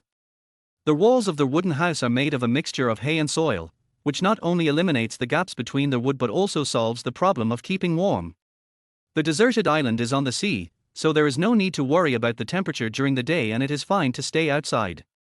But at night, the noise on the deserted island decreased. With this measure, the quality of the wooden house will naturally be improved. With such a severe storm, Gao Shuo, will the traps you prepared be useful? Will it be destroyed by the storm?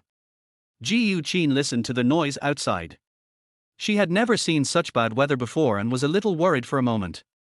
If the trap fails because of the storm, all the efforts will be wasted. Don't worry, the traps are all in the woods.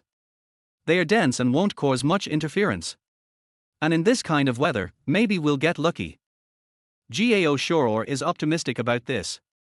Of course, Gao Shuo was worried in his heart, but if he showed the same pessimistic emotions as them, it would have a bad impact.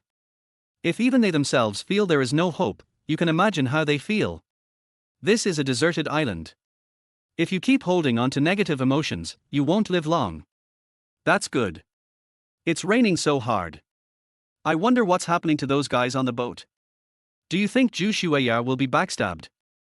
Ji Yuqin started gossiping, and Shu Lili and Zhao Lan also joined in the conversation. After spending more time with them, Zhao Lan's personality gradually became more cheerful. As they chatted about gossip, time passed by little by little. The storm didn't stop until the evening. The weather on the deserted island is changeable. It may be raining heavily one moment and the next you may see the sunset and a slightly damp and cold sea breeze. It's finally quiet. Let's prepare something to eat, too. The only food left in stock, apart from the pheasant and 4 eggs to be hatched, were 7 fish, all smoked. Add some sweet potatoes. If their hunting fails, Gao Shuo will have to consider other things. Although we are busy building our home now, food must be guaranteed. They can't eat and watch every day. It is extremely disadvantageous for them to be in such an environment. Chapter 37. After the rainstorm, Gao Shuo and others began to prepare food. Gao Shuo continued to tidy up on the side. Although food is extremely important, the storm has just passed and the traps will have to be checked tomorrow. What we need to do now is to prepare the wood. This time, many people worked together, and the amount of wood was huge, plus some was provided by Mu Ruanying and others. Although there are no large pieces of wood, they are enough. Gao Shuo has already planned to build a single-family house, a wooden villa. There are more rooms, which is also a consideration for the number of people. Therefore, it was more complicated to do. Although the foundation was dug this time, Gao Shuo directly chose to lay wood on the foundation. Refinish the floors. This will better isolate moisture. The area of the house is very large, so the load-bearing columns required are very important. The wood available at present cannot be used for load-bearing purposes, so Gao Shuo needs to specially select 8 pieces in total. At least it has to be big enough for both legs to be put together. Although we now have axes and knives, felling and trimming are not a problem, but transportation and placing it into the foundation are big problems. Therefore, after seeing so much wood, Gao Shuo began to think about it. You need to make something that can support the wood. The simplest way is to use manpower and then use the mutual force to put the wood in. However, there were only 4 of them, which was clearly not enough. Gao Shuo considered whether to call Mu Ruanying and the others over as well. At worst, I can share some of the prey with them as a reward. While they were thinking, Gao Shuo and the others had already prepared the food. After the meal, it was already late. When Gao Shuo was planning to plan what to do next, he was directly pulled into the wooden house by Gao Shuo and the other 2 girls. As soon as the door was closed, a wave of sound swept in. The next day, the warm sun rose up, and as soon as Gao Shuo opened his eyes, he saw 3 women lying on him. After getting up and tidying himself up, Gao Shuo went out.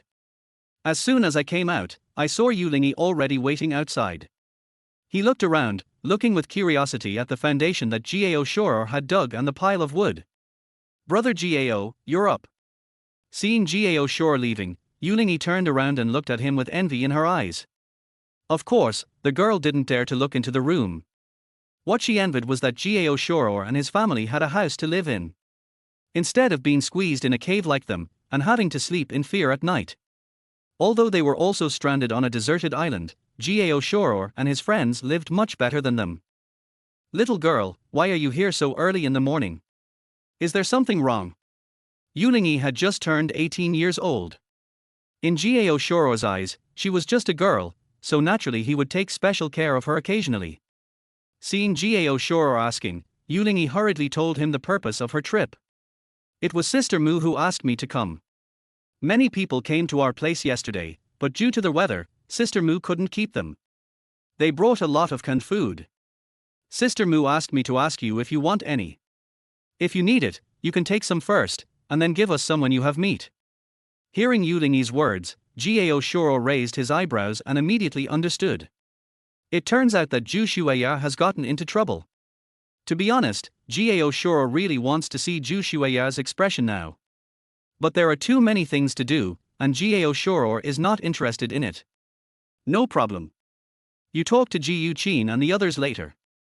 I still have to go into the woods to check the traps." Gao Shuo has already started preparing the axe and knife. Ever since he got an axe and a knife, Gao Shuo would always bring enough of them with him whenever he went into the woods. Chapter 38. Now their base is relatively empty, and they make fires every day. Ordinary wild beasts, snakes, rats, insects and ants will not appear at all. After all, Gao Shuo built the fence early on. When Yulingi heard that Gao Shuo was going into the woods, her eyes instantly brightened. "Brother Gao, can I go with you? I haven't been inside yet. Sister Mu told me not to go too far inside. This deserted island is full of mysteries for everyone here. Everyone has this curiosity, but except Gao Shuo, all of them are women. They didn't dare to go in recklessly. If they really encountered any danger, given their abilities, it would be pure suicide. Therefore, no one would be stupid enough to choose to go in. Most are daunted. Seeing Yulingi's interest, Gao Shuo thought for a while and finally agreed. Although it would be a bit troublesome to bring the inexperienced Yulingi in, since we are surviving on a deserted island, we still have to learn something. Gao Shuo is not their nanny, so he naturally won't take care of them all the time. When the time comes to make a life or death decision, Gao Shuo will abandon them without hesitation. Gao Shuo packed up his things and then took Yulingi directly into the woods. Although it rained heavily last night, the marks left by Gao Shuo were all scratches on the trees, which are easy to distinguish and will not be affected by the heavy rain. Entering the forest again, Gao Shuo moved forward carefully according to the marks. The forest is very quiet in the early morning, and most animals are basically dormant at this time. Of course, there are exceptions, it all depends on Gao Shuo's luck. As for the trap, it was set up very early yesterday. Gao Shuo had no idea whether he could gain anything in such a short time. Brother Gao, are there any terrifying beasts on this deserted island? Will there be wolves, tigers, leopards, or something like that? Yulingi followed Gao Shuo nervously, looking around curiously, yet asking questions fearfully. Hearing this, Gao Shuo also laughed. There should be jackals, tigers and the like, but it's hard to say about wild leopards. Anyway, we don't know how big the deserted island is. Be careful. If Gao Shuo really encountered a ferocious beast, he would be in trouble. After all, even with an axe and a knife, you may not be able to win. Soon, the two arrived. Gao Shuo set up many traps in this area.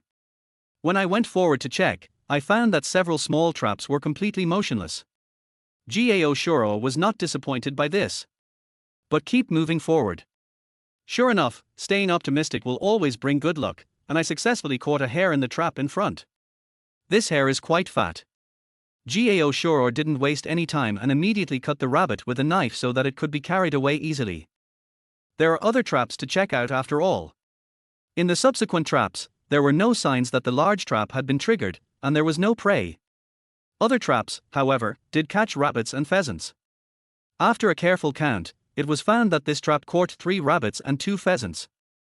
This is a great harvest for Gao Shuo. This was the first big harvest since entering the deserted island, except for the wild boar before. After all, the wild boar was an unexpected surprise, and it was injured. But this time it was different. The prey was successfully harvested using trap tools. TSK, I made a lot of money this time. Little girl, you take the rabbit first. I have to keep the pheasant alive. Chapter 39. Gao Shuo had considered raising some wild rabbits as food, but wild rabbits were very good at digging holes, and even if he made cages for them, no matter whether they were made of wood or vines, he could not trap them. So they are naturally the first choice for food. Moreover, the wild rabbits on this deserted island are quite fat. Although the number of hits is not large, it is better than nothing. For Gao Shuo, having it is enough. After all, the trap was set up in such a short time, and it is already very good to have this little gain. Maybe it was because of the heavy rain last night. Brother Gao, how long will these rabbits last? Yulingi looked at it and was also curious. Although the rabbits are fat, there are too many of them. Gao Shuo was straightforward about this. At this stage, do you still expect to be able to eat enough? We have no problem. After all, there are only a few of us, and you are slow in collecting food. It would be great if we can have a bite to eat. Besides, you have canned food now. It will last you a few days. Gao Shuo was also unambiguous. Although there was a harvest this time, it was not big, and we were not considering killing the pheasants for the time being. So the only ones we could choose were a few wild rabbits. The reason why Gao Shuo did this was naturally because he thought of Zhu Shuiya's situation. Those fence-sitters ran back, which meant they wouldn't cause any more trouble. Then you can continue fishing. In this way, the food source is guaranteed, and Gao Shuo can continue to build his home with peace of mind. Fishing, combined with trapping and hunting in the woods, is enough to ensure food support in the early stages. It also gave Gao Shuo enough time to start building his home. After listening to Gao Shuo's words, Yulingi also felt that it made sense. Follow Gao Shuo and leave. Having seen the situation in the forest and Gao Shuo's abilities, Yulingi, although only 18 years old, is not an immature person. She is just younger than other people on the island. But he also understands the situation and knows the necessary conditions for survival on this deserted island. Without these survival skills on a deserted island, these women would not be able to survive that long. The reason why no one has been in trouble until now is because Gao Shuo has given them a lot of help during this period of time. Thanks to the canned food that came later, they were able to live in peace for so long. But Yulingi didn't think her good luck would last forever. Therefore, it is obviously very important to have someone who can help and rely on you. At this moment, in Yulingi's eyes, Gao Shuo was indeed full of shining points. After returning, Ji Yuqin and others were already preparing. Seeing Gao Shuo coming back with hares and pheasants, the three girls were extremely excited. Did they really catch him? This gives me energy to work. Gao Shuo, what are we going to do today? Continue working on the wood. Ji Yuqin asked. With wild rabbits and pheasants, their lives would naturally get better. Of course, there is much waiting for them. The three girls used to work in the service industry, so they didn't have much aversion to working. On the contrary, they seemed very happy every time they saw Gao Shuo coming back with food. Also full of energy. Go to Mu Ruanian's place later and bring back some canned food. By the way, send 2 wild rabbits to them. Let's keep one and keep the pheasant. We can kill it anytime anyway. Then take the fishing cage and go to the beach to set it down. Without Zhu Shuai to cause trouble, everything became simpler. Gao Shuo naturally began to concentrate on building the house. By the way, little girl, when you go back, tell Mu Ruanian to lend me a few people. It's best to find some strong ones. I'll trade her some meat then. Chapter 40. Gao Shuo remembered that he still needed to get a few large wooden stakes, and it would be a bit difficult for just the 4 of them to do it. So I just asked Mu Ruanian to borrow some people. This is also more convenient. After arranging everything, Gao Shuo began to process the wood. With the previous experience of building a wooden house, Gao Shuo acted very quickly this time. Moreover, the axe and knife are very comfortable to use. It is much easier than using a stone chisel and can save a lot of time. Ji Yuqin and Yulingi left, while Shu Lili and Zhao Lan were dealing with the remaining rabbit. After Ji Yuqin brought back the canned food, they could prepare lunch. Since Shu Lili and the others were busy with cooking, Gao Shuo had less to worry about. No need to be distracted while cooking. Around noon, Ji Yuqin came back, still holding a can. Gao Shuo looked up and was a little surprised. So much. You're really not being polite to others. Gao Shuo looked at the cans and saw that there were quite a lot of them at a glance. Given Ji Yuqin's personality, she might have even lectured him a few words if she went over there. I thought it would be good enough to bring back 4 or 5 cans, but I didn't expect Ji Yuqin to bring back 10. They have a lot, but only canned food, no other food. When we took our wild rabbits to them, they all acted like they had never eaten meat before. No matter how good canned food is, can it compare to real meat? What Ji Yuqin said makes sense. Gao Shuo also laughed helplessly. However, just after Ji Yuqin finished saying this, she told Gao Shuo another situation. When Ji Yuqin came back, she met Zhu Shuai, who looked haggard and alone. Judging from the direction, he was planning to come towards them. So Ji Yuqin simply went up and mocked and drove the other party away. Well done. She is not popular at home or abroad. Not to mention here, even Mu Ruanian and her friends probably don't like her.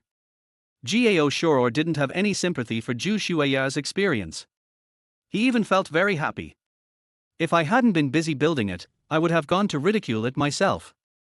With canned food, this lunch is also very sumptuous.